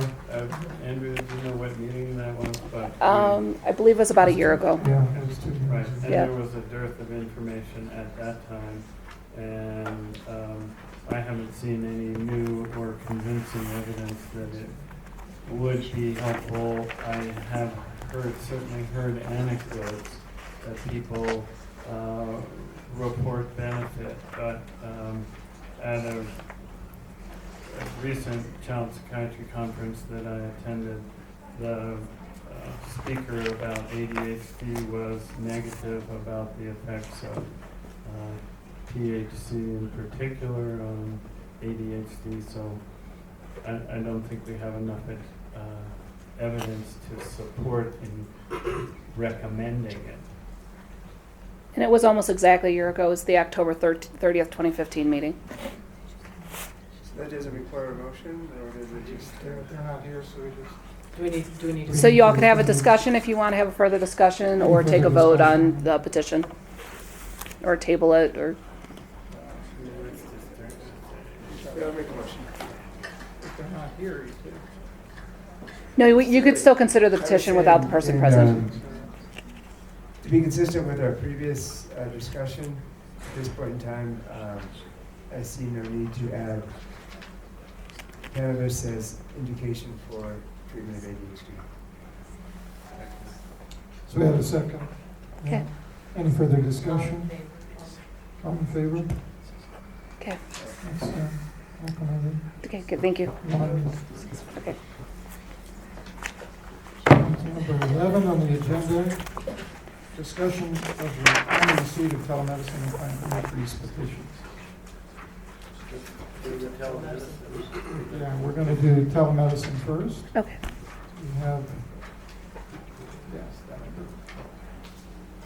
And that is Florian Berkmeyer. So even though it's a discussion, I'm just allowed to present. Medical Advisory Board, Mr. Chairman, all my friends and colleagues in the audience. My name is Florian Berkmeyer. I'm a addiction psychiatrist. I practice mostly in Albuquerque, New Mexico. And I am submitting a petition, or I've submitted a petition to ask that evaluations for medical cannabis be done by telemedicine. I think there's a huge need for this. And I guess before we go into the need, the reason this is a discussion item is I guess there's some question whether it's within the Medical Advisory Board's jurisdiction. And I kindly ask that in consideration of paragraph 7.34.2.8, which is the Advisory Board membership requirements and responsibilities, subsection B, item 4, it says that the board duties and responsibilities include issue recommendations concerning rules to be promulgated for the issuance of registry identification cards. Furthermore, under section 7.34.2.9, petition requirements, subsection A, it says, the advisory board may accept and review petitions from any individual or association of individuals requesting the addition of a new medical condition, medical treatment or disease for the purpose of participating in the medical program and all lawful privileges under the Act. I think access to care is a huge problem in New Mexico. I hope I don't have to convince you of that. And I think that the lawful privileges under the Act, clients that are eligible for medical cannabis conditions should not be discriminated against based on where they live. The Department of Health overall has been exemplary in promulgating and pushing the telemedicine technology, and there's this island, the medical cannabis program, where contrary to the Department of Health's real leadership, there is a statement that all evaluations have to happen in person. And this is not just a theoretical discussion. I submitted an illustration that I'd like to say is not new information, because I only handed it to you today, It's basically the table you have of the county, and I just divided the number of medical cannabis clients in each county by the population of that county. I gave the board members copies of this if there's anybody that doesn't have it. Susan, you might just hand, and I brought a few extra for the audience. And I would say this is not new information. This is in the same way that if there was a visually impaired person in the audience, we would turn text into something that a visually impaired person can understand. Most of us are numerically impaired. If you look at this page, that's the information that's been in the public domain. And I just made it a little more easy for those of us that have a hard time looking at a table and seeing the geographic distribution. So this is not new information. And if you look, and I'm sorry for you in the audience that I don't have a PowerPoint, but there's a few counties where the certification rates are above 2%. Those are in green. They're in the center, Santa Fe. Bernalillo County, interestingly, isn't that high. And then as you go out, and I just color-coded it, again, to make it easier for those of us that don't have as much numeric processing. But the further you go from the center of New Mexico, the lower the rate goes with other geographic factors. So there's clearly geographic factors that match the underserved counties. And therefore, I think my petition is not just a theoretical petition. I think serving the underserved counties is part of the job and the mission of the Department of Health. And I think the medical cannabis program should embrace the overall policy. And I think, members of the board, respectfully, this is your jurisdiction. Treatments are wonderful. I'm glad we added the conditions we added today, but this is purely theoretical unless we provide it for every citizen of New Mexico. Thank you very much.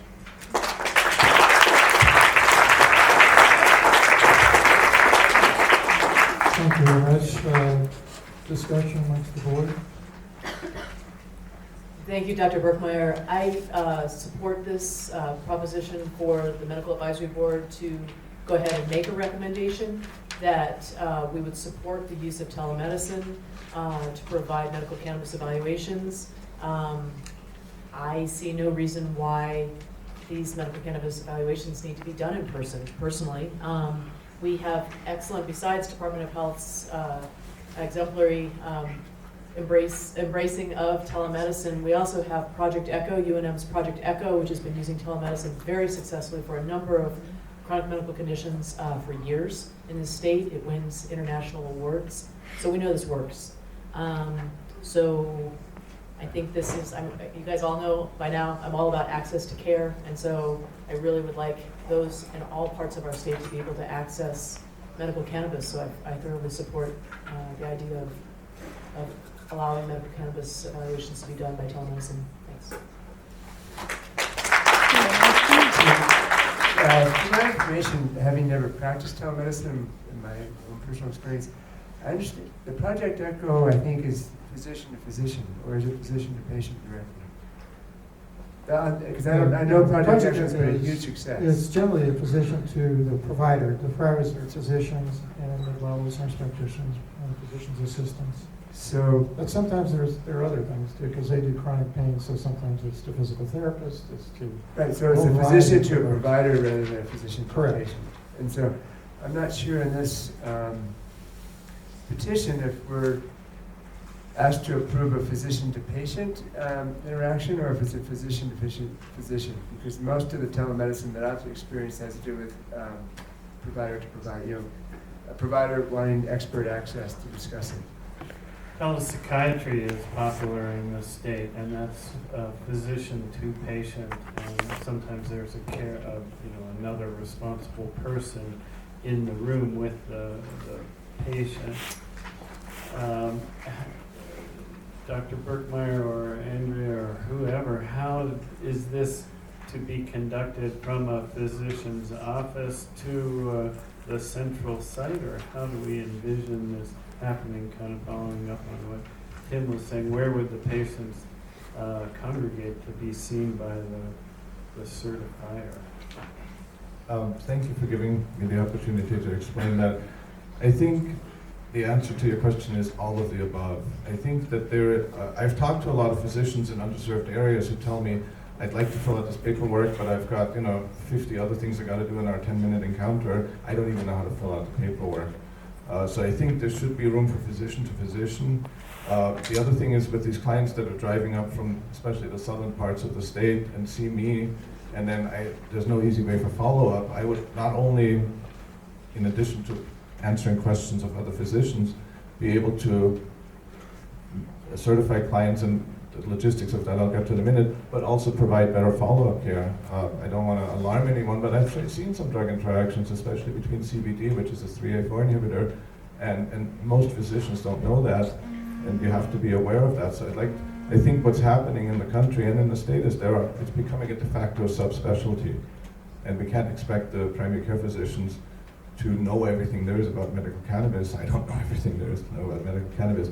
So I think there's some of us that are becoming the de facto specialists, and I'd like to, in the same way that Project ECHO provides the best specialty services for not just Hep C, but related disorders, including substance use disorders, to all the communities of New Mexico. In terms of how the program acts, I want to have the legal framework, and then, the permission to do it, and then a graduated approach, see what works and what doesn't work.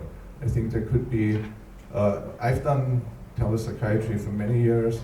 I've done it in primary care clinics where they set a room aside. That could be a setting.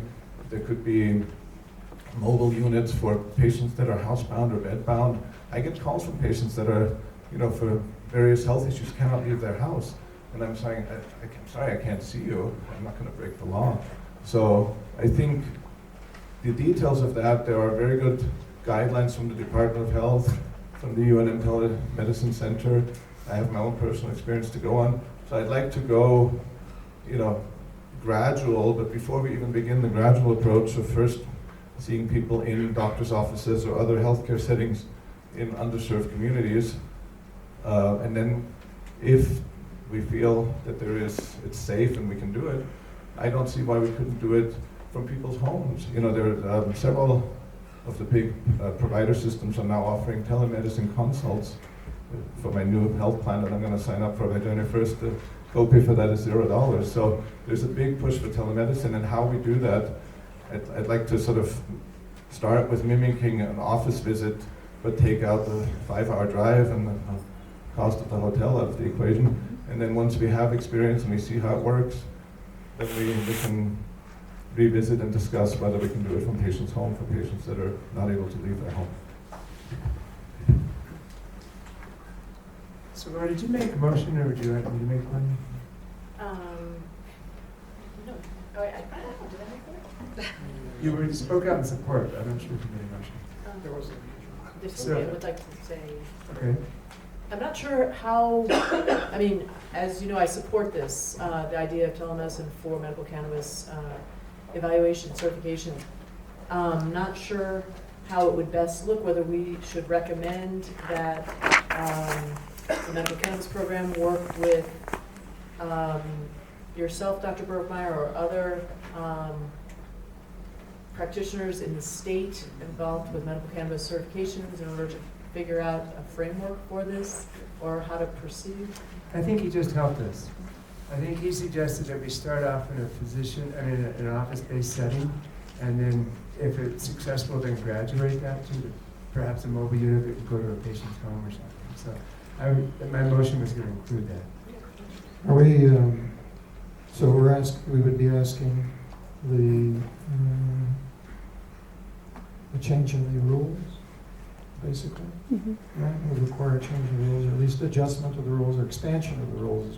Well, it would be a change. If we're saying that it would not require face-to-face. Correct. Right. So, if I understand you correctly, Doctor, you do telepsychiatry to patients that are in other primary care doctors' offices. Is that correct? Yes, I've done it for many years. When I was still at University of New Mexico as an assistant professor, I had an office in Albuquerque at UNM, and I saw clients, actual face-to-face clients, Carlsbad Mental Health Center, and all these outlying sites. And don't need to make light, but as a psychiatrist, I made at least five patients comfortable enough to cry. Like, you know, for you to establish that emotional bond where it's not just what's your pulse, what's your blood pressure, but to actually where the system becomes transparent. And that's what I found, that these clients, and I'm talking about my work as a psychiatrist in general, are so eager and desperate to get help that, again, the screen becomes invisible to them. The biggest barrier to telemedicine and telepsychiatry is really us, our colleagues' reluctance. And again, we're not doing surgery, and there is robotic telesurgery happening all over the country.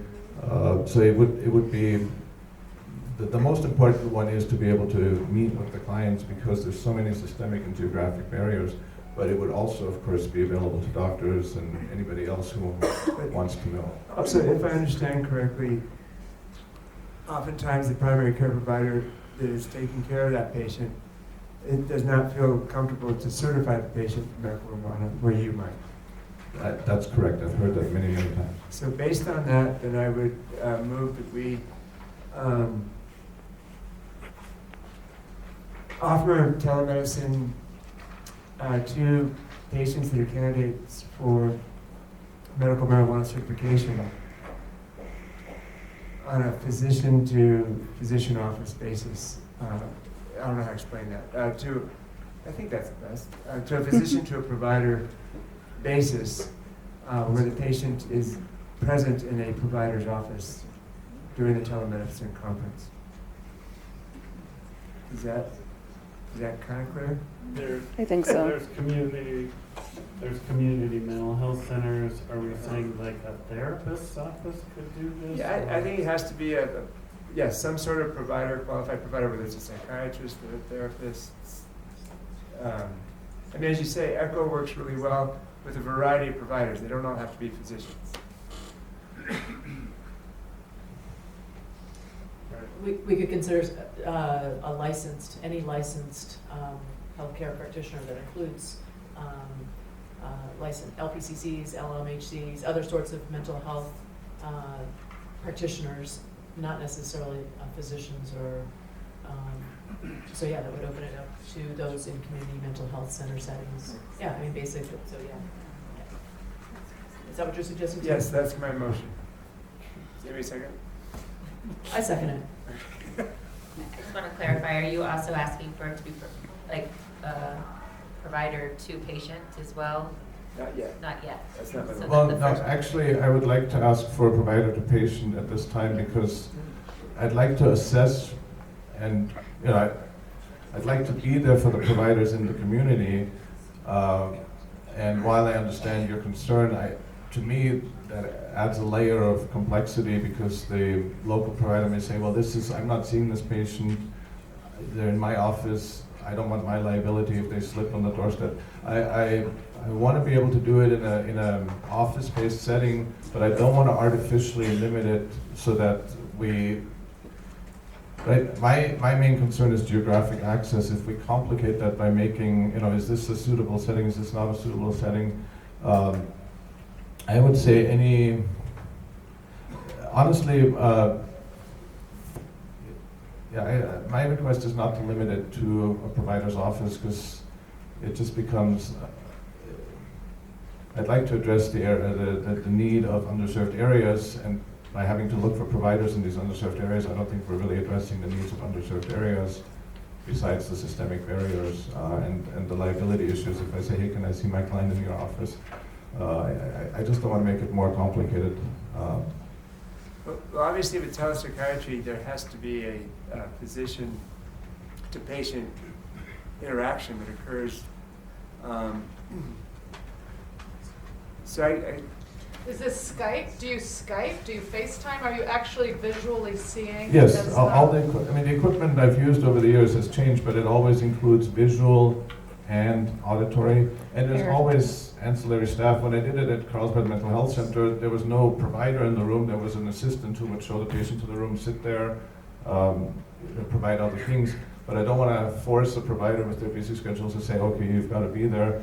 And again, in terms of the offices, again, if for another office to say, oh yeah, you can see this patient and you'll do the billing, and it just becomes complicated. So it's nowadays, the Department of Health and the UNM telemedicine project talk about security requirements, encrypted communication, but the systems are getting much less expensive. So at this point, you can use things like Skype and FaceTime with an added layer of encryption to make it HIPAA compliant.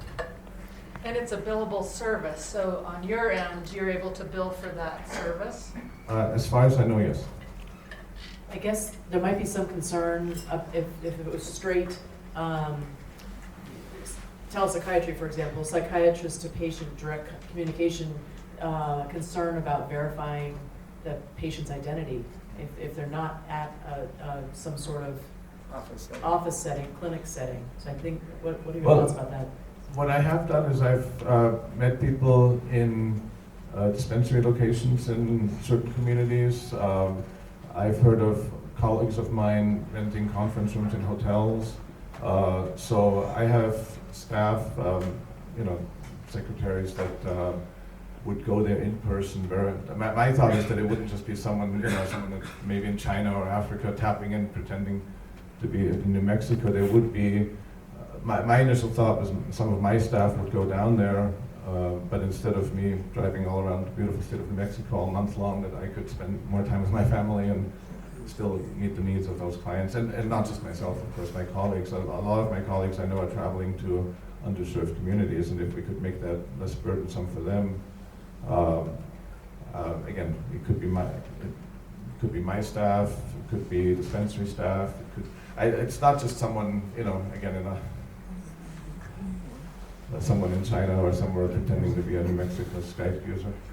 So I don't think there's anybody here on the board that is against increasing access, and I think all of us use telemedicine in a whole variety of aspects, whether we're talking to patients over the phone or consultants and things like that. I think what we need to do, if we're going to ask for a change in the rules, is to also have the Department of Health look at what they would consider to be the requirements for that type of an interaction. I think both from a HIPAA and other regulations as regards to that, because I think at that point then we could they could come back and say, well, it needs to meet these minimum requirements if we're going to give that kind of an approval. So can we ask them? Can we ask? That would be. So can I Yes. change? Can we just ask them, or do we actually move to? I think could that's actually the move. motion. Yeah. So the motion would be that we ask the Department of Health to investigate the possibility of this, of access through telemedicine, similar to telepsychiatry. But didn't Dr. Brookmeyer already say this is already being done by Department of Health? Yes, the Department of Health is a leader, and there's all sorts of several publications that spell it out. But we'd have to, but what we're doing is that we'd have to be changing this rule. We'd have to make it applicable to the medical cannabis program. So that's what we'd be asking to do, is to allow the rule change, and if there would be any other necessary requirements that they would have. Is that correct? Is that more correct? Okay, so I just need to clarify. So we did have a motion that was made and seconded by Dr. Brown. So are you now rescinding that motion and or modifying it? So the motion is modified because we're punting to the Department of Health Oh, to okay. investigate how to do so. Okay. So we're not, because they're actually in charge of the rule change. Okay. With the timeline, report back to us. Report back to this before the next Medical Cannabis Advisory Board meeting. Okay. I assume right now, when you have a appointment with a client over telemedicine, and then you decide they need a medication, you call it to a pharmacy nearby, or? Yeah, that's correct. So it'd be, I guess, similar, right? You would just, you'd Yeah, fill I mean, paperwork I there. have to patient submit medical records ahead of time, so I know what I'm looking at and do the evaluation. And then in terms of the application packet, one would be that the patient mail me their pages, I fill out my pages and mail it to the Department of Health. That's logistics. So my question is, if the Department of Health says, well, we already have all these rules and regs and white papers, then is it a de facto? I feel like I'm a little bit in limbo.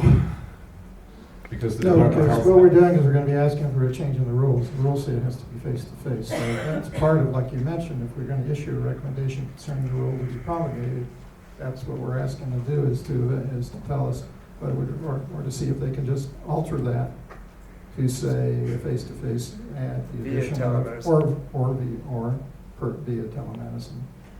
I would wonder if there was any way this could be expedited. 6 months sounds like a long time. And with the request for comment from the Department of Health, do you have an opinion to guide the Department of Health's decision-making process?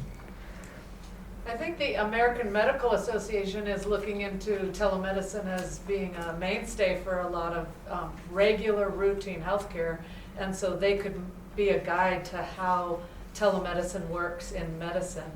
For those of us who lay hands on patients, you know, it's a change of thought process, but also, how many times have you gone to a doctor and they never laid a hand on you? You know, telemedicine is the wave of how medicine will be conducted, and the AMA, the American Medical Association, is I think authorizing this as we speak. But I don't know the actual how it's done. But it is the wave medicine is going.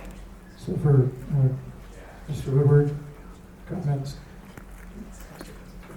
I'm sorry. Do you think that would be available in, say, 4 months if we made the? I can't say. I think you can request it. We can request. Let's request it for us. So We're speaking in modify favor that, of please. Thank you. Ooh, can I say something? I'm Susan Gilly with Ultra Health. We have worked side by side with Dr. Bergmeyer here for the past 4 months, going to the underserved areas down south. And in our dispensaries, we are making a room that is very private to the back that the patient has access to do these interviews with him. We are not opposed to putting in a system in the dispensary for patients to use, to allow them a safe access, judgment-free zone. We are HIPAA certified, so we check IDs all the time. That is something that is done on a regular basis. So we support this completely. If the Department of Health hadn't denied our locations down south, we would be there even sooner. But, that's for another conversation. So we have a modified motion. Yes. You got it? So the Department of Health will get recommendations back to the advisory board within the next 4 months. I'd like the minutes or our report to reflect what I understand to be support for telemedicine in this regard, to have medical cannabis evaluations be conducted by telemedicine. Okay. Thank you.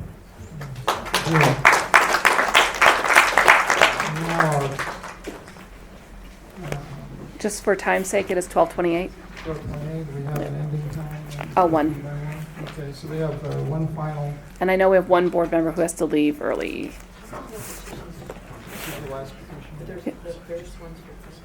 Yeah, there's technically 3 petitions. One petitioner we have not heard back from regarding his petition, and then we have one from Victoria Bruce, and the other one is from Ultra Health for the plant increases.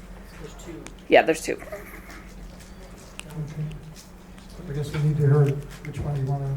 It's up to you guys. You guys are in charge. I just take the minutes. Hi, I'm Victoria Bruce, and I'm a patient grower advocate and patient. I submitted a petition to the advisory board regarding the cannabis shortage made available to patients. I used the DOH's summary reports to conduct how much cannabis was available on average for a patient, and it's about 36 grams per quarter. The Medical Advisory Board and the Linen Air Compassionate Use Act states the Medical Advisory Board shall define the amount of cannabis that is necessary to constitute an adequate supply, and that was 230 grams per quarter. So we're at a huge, vast deficit. So I was hoping that the advisory board would make recommendations to the DOH as far as opening up licensed producer application processes, looking at possibly accepting PPLs that pass testing, anything to meet the vast deficit of cannabis made to patients, made available to patients. And I thank the DOH and you guys for listening. Thank you, and we also appreciate the submitted information in the database. Thank you. Comments? Board member? We'll do them together. We'll do all three things. Thank you. Sounds easy to do. Thank you. Good morning. My name is Leonard Salgado. I'm a board member with Ultra Health. As you all may recall, in the last meeting in April to this board, I made public comments related to arbitrary plant limits, including zero margin for any type of agricultural crop problem, the need for new product development, including oral inhalers and sublingual tablets, including medical research, and also I pointed out the financial limitations by producers affording plants due to the exorbitantly high hidden tax on patients of $200 a plant. The then chairman, Steve Jennison, who I think is still here, suggested that the board, through its statutory obligation to address adequate supply, he requested that a petition be submitted so the topic of adequate supply could be fully discussed in the structured manner today. Of course, during that meeting, Andrea Sundberg verbally confirmed that the board meeting would be the appropriate forum to address adequate supply. No, I didn't. It's important to note that the issue of adequate supply has been addressed by the Drug Enforcement Agency for nearly 50 years. The term and phrase adequate and uninterrupted supply of a long legislative history that predates the Lynn and Aaron Compassionate Use Act. Adequate supply has gotten more recent national coverage on the debate about the availability of opiates in this country. This past summer, the DEA publicly acknowledged via Federal Register the limits on adequate supply of cannabis, particularly for research, and is actually now seeking new producers to fill this gap. Along with our formal petition that we submitted, we included a patient petition that included the names of over 1,600 patients who were asked in part the question: if you believe the plant limit is restricting the availability, the available options for your medicine, restricting the growth of the medical cannabis program, and you are concerned with supply, we are asking that you sign this petition to support the medical cannabis patient community. These names were gathered over the last 3 to 6 months this year. More recently, at the August 22nd, 2016 Legislative Health and Human Services Committee meeting held in Taos County, Stephanie Waddell, who holds a master's degree in science and the current president of the New Mexico Cannabis Patients Alliance, stated publicly, there is a shortage of medicine in the state. Patients are scrambling for medicine. Now that we have over 30,000 patients in New Mexico, we cannot stand idly and ignore the problem that is quickly rising, the lack of medicine.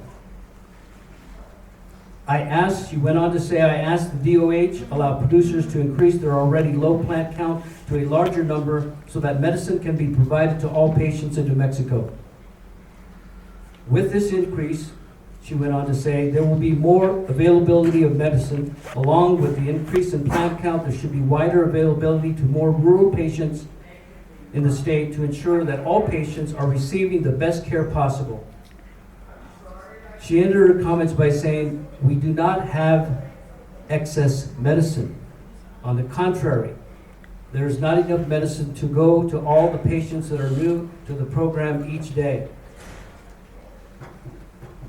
In the meeting in Taos, the Secretary-designate Lynn Gallagher told lawmakers producer plant count had tripled. Actual plants in production have not tripled. The maximum number of plants that can be licensed by a producer have been raised from 150 to 450. She also then made a misleading claim regarding an increase in the availability of medication on hand at the end of the second quarter of this year. The 314,424 grams of flower material reported by Secretary-designate Gallagher on June the 30th, 2016, is clearly more than the 194,000 plus grams available on the same day in June of 2015. But the numbers do not accurately support any adequate supply claim by the department, since the number of patients also grew from 15,265 in June of 2015 to 26,568 during the same period. A simple math calculation reveals that the total flower medication available to patients dropped from an average of 12.76 grams per patient to 11.9 grams per patient. The New Mexico Department of Health fully knows the downward trend will continue. This downward trend will continue as the number of patients increase at the same time the restricted plant count limit remains in place. Again, I would remind this board that according to Mr. Vigil's comments earlier today, there are now 32,840 patients on the program.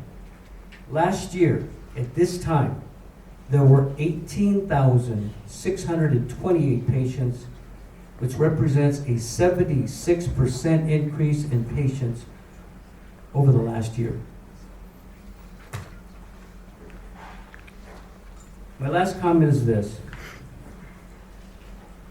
The advisory board duties, as per statute, clearly spells out that this board can recommend quantities of cannabis that are necessary to constitute an adequate supply for qualified patients and primary caregivers. It is your duty and responsibility to ensure that adequate supply is maintained for all the patients in New Mexico. It is your duty and responsibility, and I'm sure you take that very seriously. Thank you very much. Thank you. Comments from the board?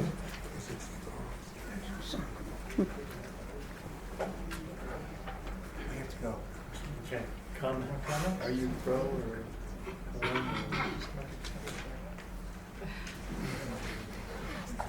I think adequate supply is an important issue and we should support it. I agree. I think if the patients that have increased that much, and we need to keep up with the demand. I think Dr. Lopez is getting ready to leave, and for those of you who have not heard yet, he will be leaving the board, and I wanted to personally thank him for his tireless efforts and professional expertise. Thank you so much, Tim. Thank you. Really appreciate all you've done. Thank you. Safe journeys. Thank you. Thank you, Dr. Tillman. Have a wonderful break. Okay. So,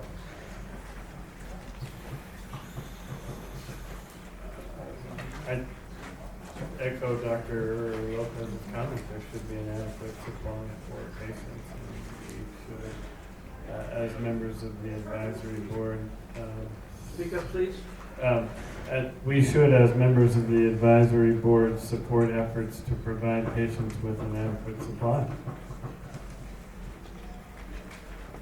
I agree. I think we're all in agreement there. I mean, there's certainly been an explosion of the number of people that have come into this program over the last year, and actually even the year before. When you look at it, sort of almost an asymptotic increase. And, I think the Department of Health has appropriately addressed needing more staff and I think that's been very helpful. And I want to commend that, and I'm in the position to commend that because I know it's been a very difficult thing, as it is when you're hiring. And remember, our state has a lot of us that are in hiring freeze. So I want to commend that portion of it. I think the second portion is that there's no question that I think this is, and I have patients who told me this, that it is difficult to maintain an adequate supply. I also support some of the other, creation of some of the other alternative or supplemental ways of delivering the cannabinoids. I agree with that. I also want to say that we have addressed, as Medical Advisory Board, a couple of years ago, we did issue a report with recommendations related to ensuring adequate supply. Our MAB support of ensuring adequate supply. I don't have those numbers in the top of my brain to be able to remember what exactly we recommended at that point. I would be happy to review what we had issued in that report before in an effort to try to see if there's an updated recommendation that we can make at this point regarding ensuring adequate supply.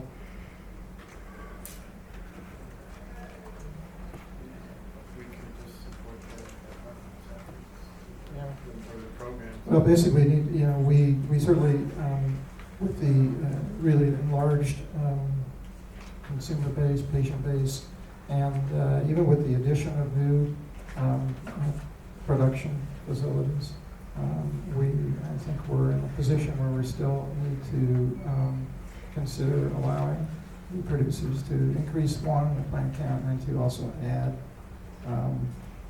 the ability to produce other things, extracts, and other ways of delivering, edibles, things like that. Which a lot of these fall by the wayside when there's a stretch in what they can produce. So we certainly will. I can't make specific recommendations as to how much, but I think we strongly recommend to the Department of Health that they allow increased plant production and other productions from the people that they have. Is that a motion? That's a motion. Okay. Andrea, say the motion. We have to do the programs. It's just a strong Yes, well, it's there are a couple of things on the table. There was another request. In the petitions that were submitted to the Medical Advisory Board for review prior to this meeting, there were specific suggestions made by the petitioners about how to address this issue of shortage of product. And for example, PPLs, personal production license holders, could form co-ops with dispensaries so that PPL's extra product could exchange with a dispensary or get paid for that, with the idea that this could stimulate the local economy and help with the product shortage issue that we're focusing on right now. There are other ideas that have been put forth. I think as far as discussion for this part, for those of us remaining, for now I know that it seems like all of us support addressing the issue of adequate shortage. It's a huge issue. I think we can all agree on that. I'm not sure if we need to table anything further past acknowledging that shortage for now, for further discussion, as far as other opportunities for us to make recommendations, specific recommendations regarding supply. Uh-oh. It sounds like your mic's going out.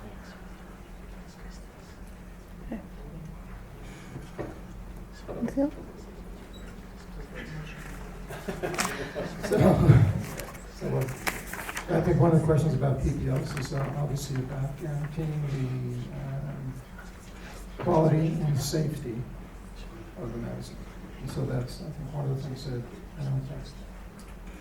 we specifically want to address today. I think what I'd like to, I'll re-amend my motion that we make to recommend that the Department of Health certainly look, in a strong manner, look at increasing the production capabilities of all the approved producers, and as soon as possible. Excuse me, can I just make a comment? Is there any way that we can expedite that process, given the fact of the large number of patients that have enrolled in the program in the last year?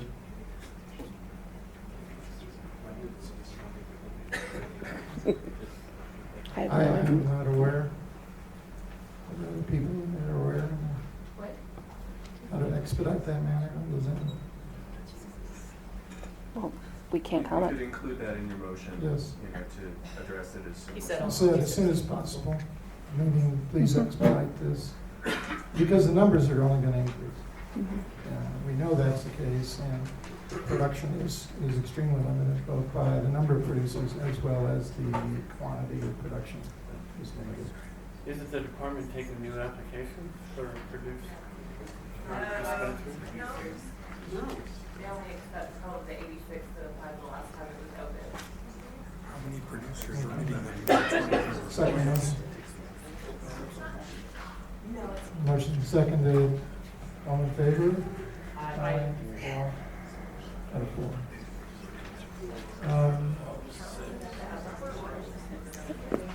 I'm coming to final report here. We have public comment.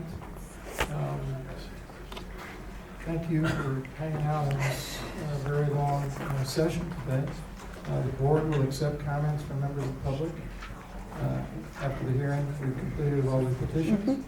The public comments should concern the petition that's pending or the ones that we've already discussed, and presumptively the ones that we've asked on and not much comment on. Please limit your comments to 2 minutes.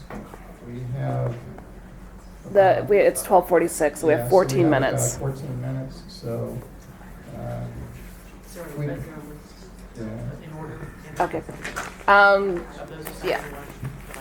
So we do have folks sign up for public comment. First one up is Patrick Madden. Nope. Okay. Patricia Monahan. Patricia's still here. Yep.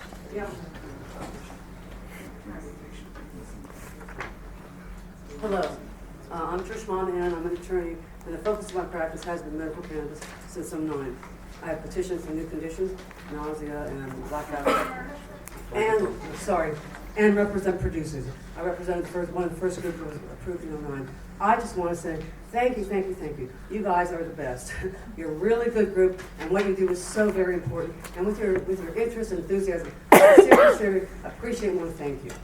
And I support the use for opioid use disorder extremely strong, both scientifically and anecdotally. So thank you and keep it up. Florian Berkmeyer, Victoria Bruce. I'll pass. Pass. Okay. David Valdez, and then Larry Love will be after that.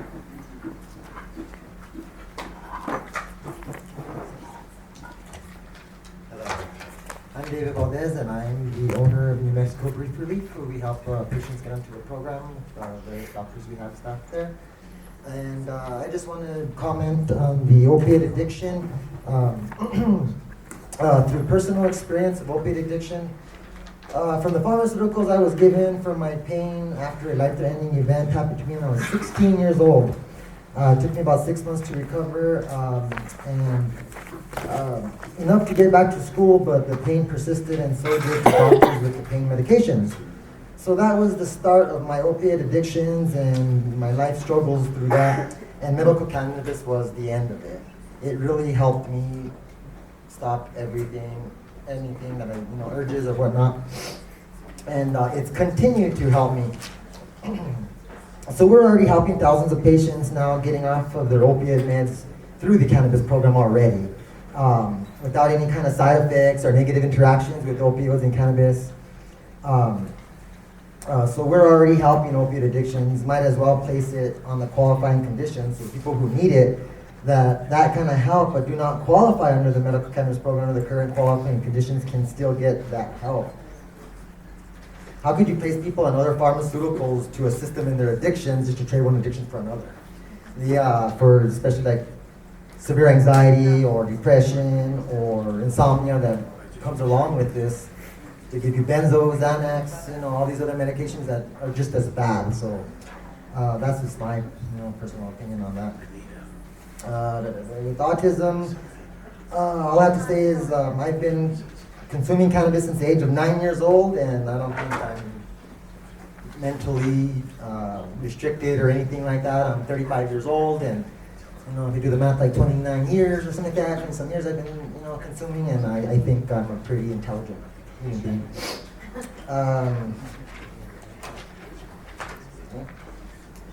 planned increase in, the product of the increase in patient count, we cannot allow the drought that occurred a couple of years back with the travesty, but clearly, and because of the lack of knowledge and experience to the program and growing pains, but now that we know that it can happen, we should avoid it, and now in the future, it's not fair to the patients who rely on this medication, some in order to keep living and surviving, to not be able to have access to their life-saving medication.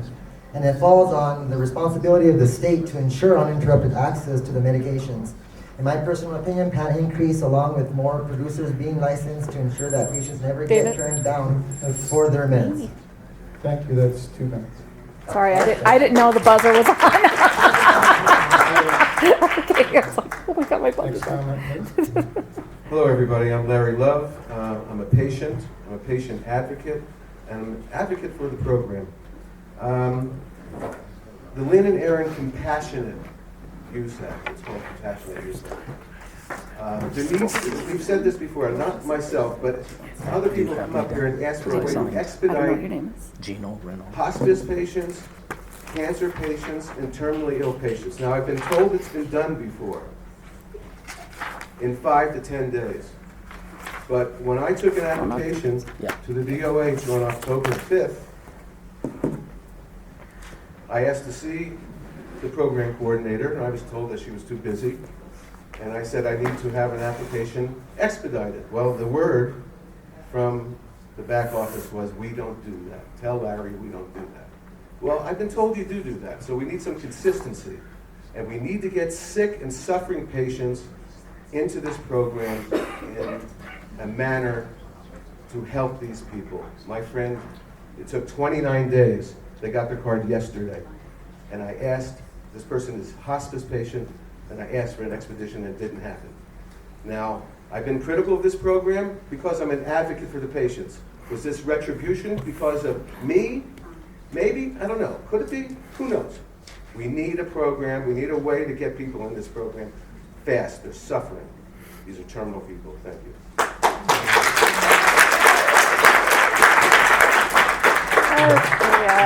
Lee Janking, Leonard Salgado.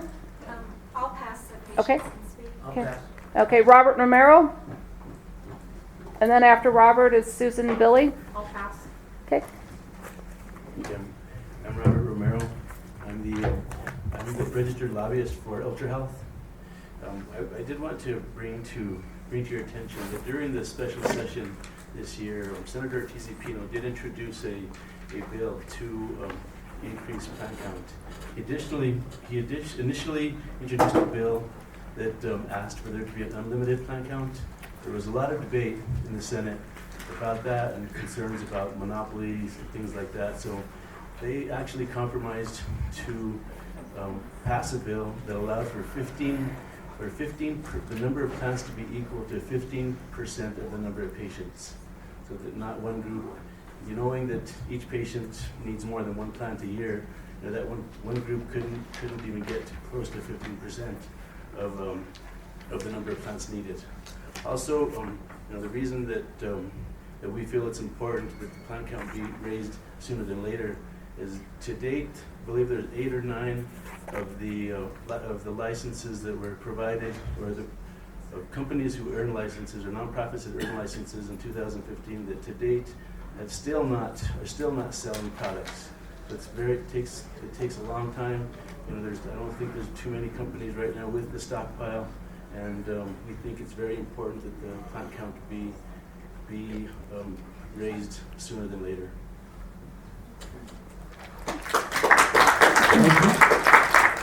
Okay, Willie Ford, and then Jeffrey Holland. Is Willie still here? Willie left. Okay, Jeffrey Holland. Okay, Stephanie Waddell, and then Jonathan Sanchez.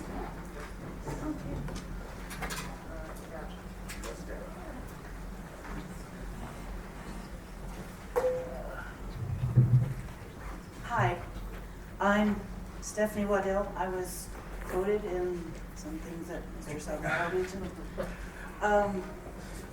I am actually a refugee from Tennessee.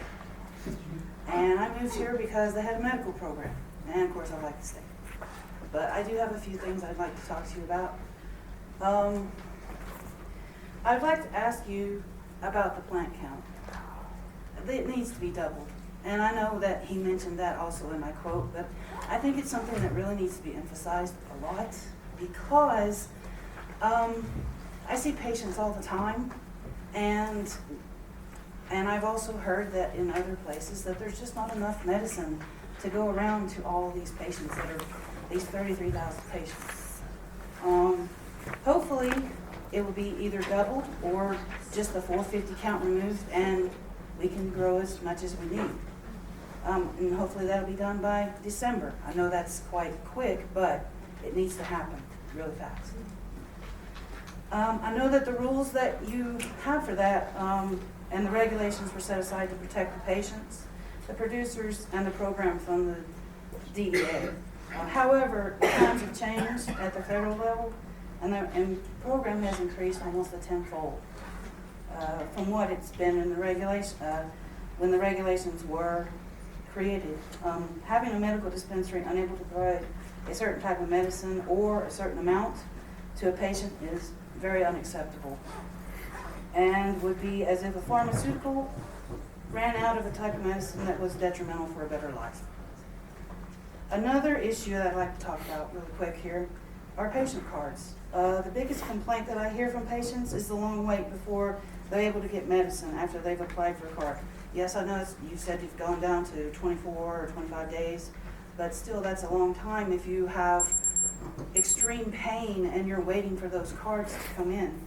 I'm suggesting that maybe we could have some kind of temporary cards be given to the patients who've applied for cards in the care provider's office.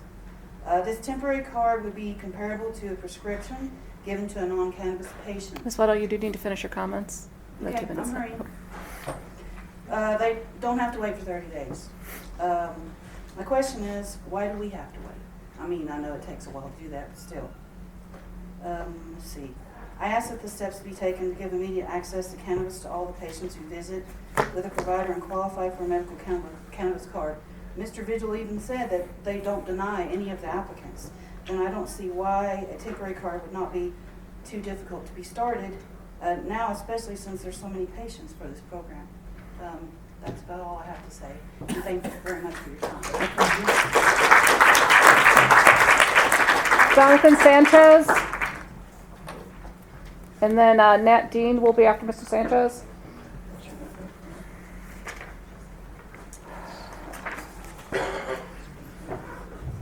Well, I want to start off by thanking you guys for your time and all the effort that you've put towards changing the program and seeing the issues that have been coming up. And I mean, it's definitely seems like the light is changing compared to the last one of these meetings. So I definitely enjoy to see that change.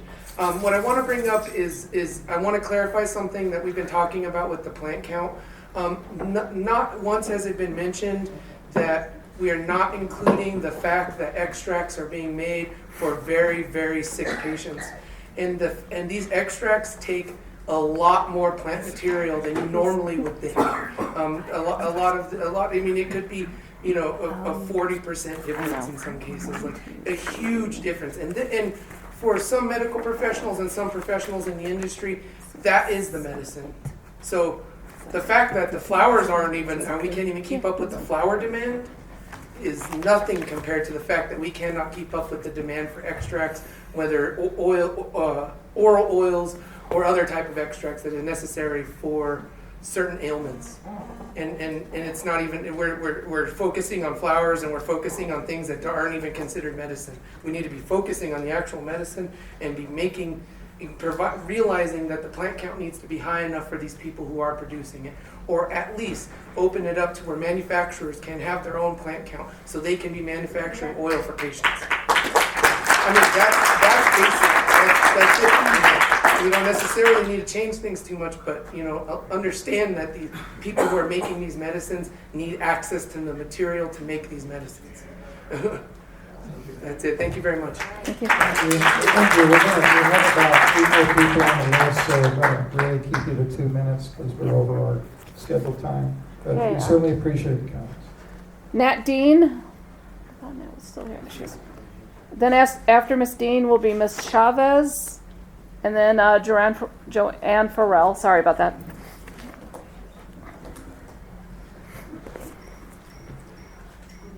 That's my alarm going off. Can you take the next person, because my alarm is going off? Oh, sure.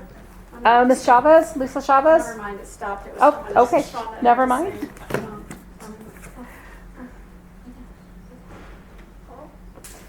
He's worried that this flimsy podium will collapse. So we'll be worried together.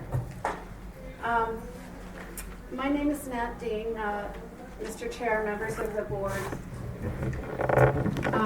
Can you hear me? Okay, I never know if the microphone's on. I've been a resident of Santa Fe for the last 23 years, and I'm 60 years old. I have multiple disabilities that I've been living with. This is my anniversary date of a traumatic brain injury from 33 years ago. I also have unremitting chronic pain and nausea, PTSD, depression, and panic attacks as a result of a motor vehicle accident. My goals are to live well with a disability and avoid the traps that traditional chemical pharmaceutical treatments can cause. I have in the past taken as many as 27 different chemical medications on a daily basis to cope with these challenges. Such a chemical assault causes severe consequences, including the development of secondary symptoms. One medication treats one symptom while another medication gets added to the mix to combat medication side effects. The snowball effect frequently happens to people with multiple severe and chronic illnesses. Narcotics are often prescribed and tolerance quickly builds while simply seeking relief from pain. The complexity of treatment is magnified beyond proportions that most people can comprehend. The innocent desire to simply live without pain causes the undesired consequence of addiction, which in turn creates a nightmare for patients, family, and friends. Both of these scenarios happen to me. The availability of medical cannabis has facilitated managing many aspects of my condition over the past 7 to 8 years. It has allowed me a much milder form of treatment for many symptoms. I've cut down my daily medication to approximately 6 and 2 additional ones as needed. Not only have my prescriptions decreased, but my number of doctor visits has gone down from almost 7 a week to 1 or 2. This has been enormously positive and has meant huge economic relief both to me and my insurance companies, including Medicare. More than anything else, I'm no longer addicted or reliant on narcotics because I have alternative tools at my disposal. I just would like to point out that last week at the Legislative Health and Human Services Committee meeting at the Roundhouse, we discussed, they discussed, quite a bit of material regarding the opiate addiction and overdose epidemic. Project ECHO was discussed, non-pharmaceutical approaches to pain management, how people are trapped when they're using opiates, alternative medicines, naturopathic care, chiropractic care. We looked at management of it.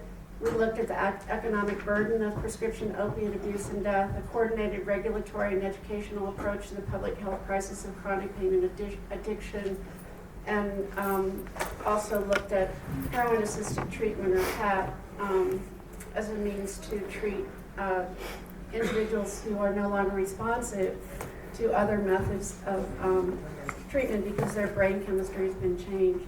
So what I'd like to say is there's so much that we can look at through utilizing medical cannabis as a medicine to address a lot of these problems and to avoid going through the experience that I as an individual had in my effort to no longer be relying on narcotics. So I thank you for your time today and for your consideration of the request. Just one more thing or two more things I'd like to say is the burden of renewing our cards every year when we have permanent conditions is extremely difficult. New Mexico is a model program for how strictly it's regulated, and it creates a criminalization of patients with the one-year renewals. And I myself don't want to go through having to even consider taking opiates and experience what I've experienced at my nurse practitioner's office. And my nurse practitioner and physician's office has a great deal of respect for me as a competent manager at this point of opiate medications when they're necessary. And it's really hard to go into their office, be given a cup, to have to use a cup to give a urine sample, and be reverse drug tested to make sure I'm taking my medications.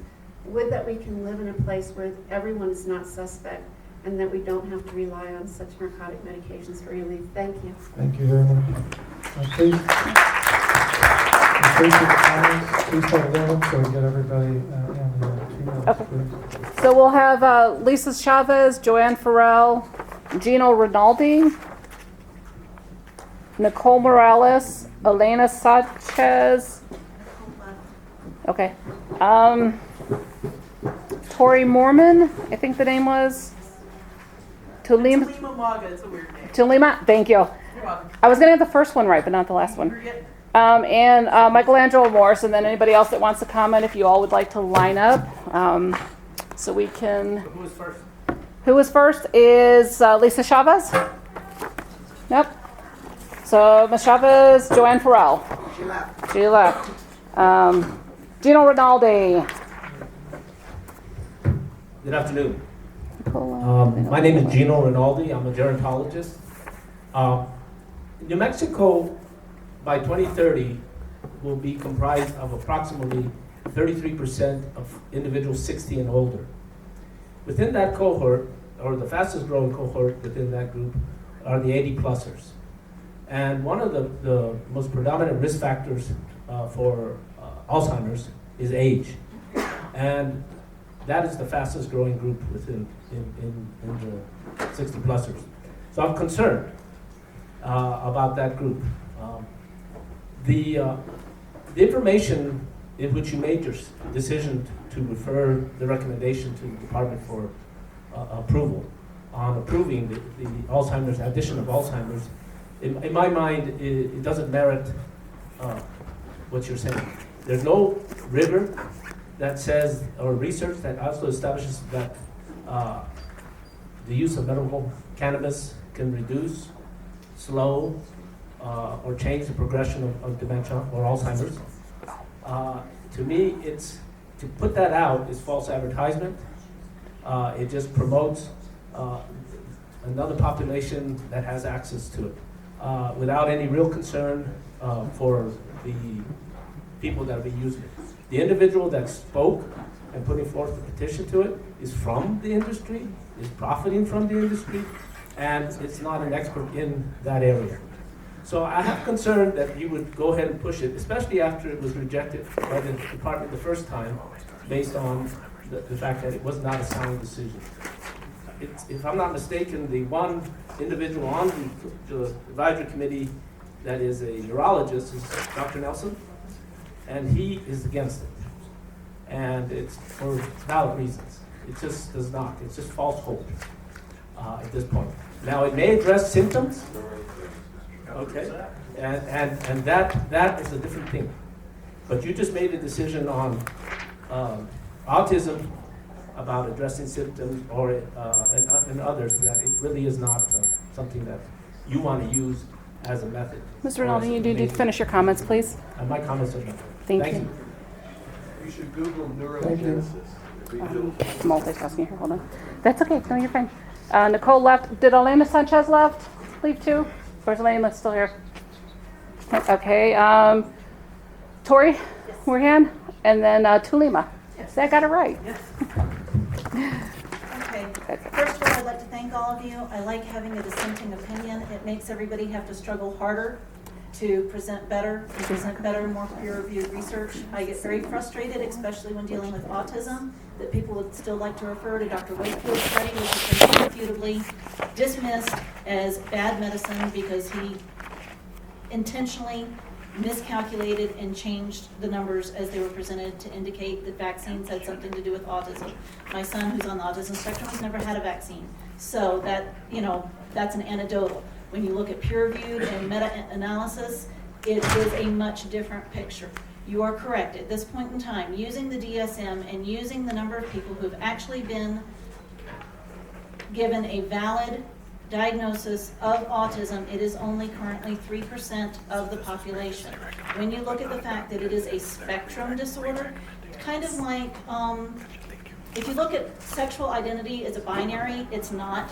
Everybody's on a spectrum. Autism is starting to veer away. Most people who have autism are veering away from using autism spectrum disorder because of the negative connotations that come with being an ASPE or being on the spectrum, and are now using neurotypical and neurodivergent. When you look at the definitions for neurotypical versus neurodivergent, neurotypical is a very small part of our population.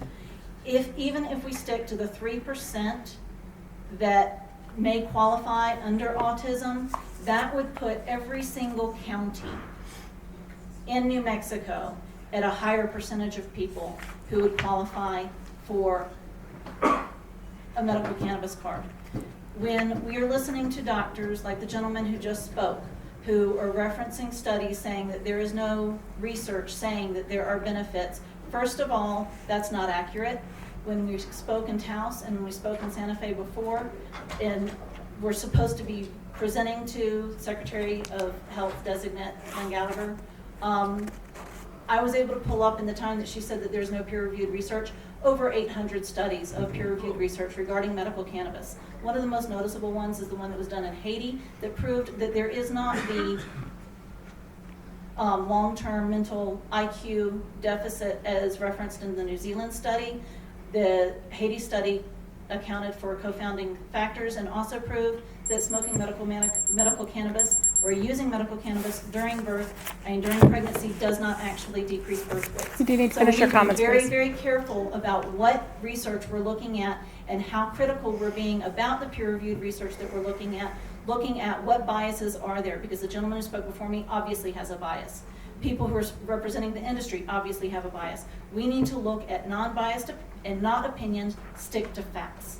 So regarding that, I am hoping sincerely that we can do something that will uphold what we spoke about in Taos, looking at the Colorado model, to get more plants, because currently I've not been able to get the medication I actually needed for 4 months. I've been having to make do with lower tiered, less THCA medicine because it's not available. Okay. Thank you. Tulima and then Michelangelo. Hello, everybody of the advisory board. I'm going to keep it short and sweet. You've had a long day, and I've had a long day too. Quick thing, first things first. My credentials. Don't have any diplomas, nothing like that. I'm a survivor of severe and repeated sexual, physical, mental, emotional trauma. I couldn't even count 2 incidences. I'm only here able to talk to you today because of medical cannabis. Unfortunately, there's a shortage on it. And a lot of people would argue yes and no. I can't smoke it. I have COPD. I have a lot of other diseases as well. I have Hashimoto's thyroiditis. I test positive for Epstein-Barr. I have chronic fatigue, whether or not you believe in that or not. I have lots of things that get in the way of my work. The reason why I'm talking here right now is about plant count. Just to give you a quick little story, talking about shortages. I'm pursuing disability. I have literally no money. In another life, I was making $50,000, sitting on a board, listening to all the information about how to spend tourism money in the village of Angel Fire. I used to be a vice president of the Chamber of Commerce. I used to help entrepreneurship in Taos. I told the story over there. I can't do those things anymore. What I have to do now is try to come up with $20 a week to try to afford this medicine that lets me sit here and talk to you with somewhat of a straight face. The $20 I'm spending is for scraps. In other words, it's something called Cannabis Crush, and I'm thankful that SWAP provides it because it's economical. But the reason why I call it scraps is because they make something called tabs that actually have really, specific shapes, and they're easier to manage. And Crush is made from those scraps so that we don't lose out on any medicine. And I can't get this Crush on a regular basis. But I could go get Oxy, which will give me more migraines. I can get more Lamictal, which I actually get the Lamictal rash where it goes necrotic. I can get Zoloft, which actually I've suffered serotonin syndrome. I lost over 13 hours of a day. I didn't even know who I was. My brain was overheating. This medicine for $20 a week doesn't do that to me. So please consider, thank you so much for being open to the plant count issue, but please understand how important it is to an everyday person like me, scrounging for $20 a week for scraps, to be able to talk to you. Thank you. Thank you.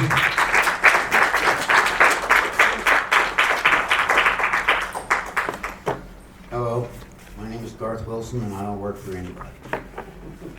I wanted to briefly tell you that I'd like you to consider using a less backward system for the plant count. Let's adopt and study our neighbor to the north's Colorado system. If I were a medical patient in Colorado, I would bring 6 new plants to the available pool. In other words, every time a new patient comes online in Colorado, extra plants are made available to the producers. This is not a backward system that we're suffering from now. Now, Mr. Goodman, at the last medical advisory meeting, informed all of you of this shortage. If you, instead of reacting and studying and talking about it, if it was just built into the system, that when a new patient comes in, extra plants get added, it would be really efficient and people like me wouldn't be suffering. I want to tell you that there is a shortage. 21 days ago, I ordered 10 grams of medicine. I called the dispensary, convenient to my home. I was informed that we have absolutely nothing. Call us back tomorrow afternoon after 4. So not only myself, but every other person that walked in the door or called, then that dispensary was turned away. The shortage is real. I'm a patient, and I'm telling you it's affecting me. That's all. Thank you. I think we have one more that did not sign up to speak. Is that correct? I put a no and then you sent it. Oh, okay. All right. I'll be real brief. Yes, I do appreciate it. Yes, dear board, my name is Carolina Kelly. Yes, speak. Oh, sorry. Okay, short, my legs are not working so well. Is that better? Okay, yes. Dear chair of the board, my name is Karina Kelly. 25 years ago, fortunately, I moved to New Mexico. I was living in Alaska, most beautiful place ever. I was here 3 months, was hit by a drunk driver in my heart. By the grace of God, my baby girl was 2 years old. This was 25 years ago. I sustained traumatic brain injury, traumatic brain injury, 2 collapsed limbs, facial reconstruction. I had to go to rehab to learn to walk and talk.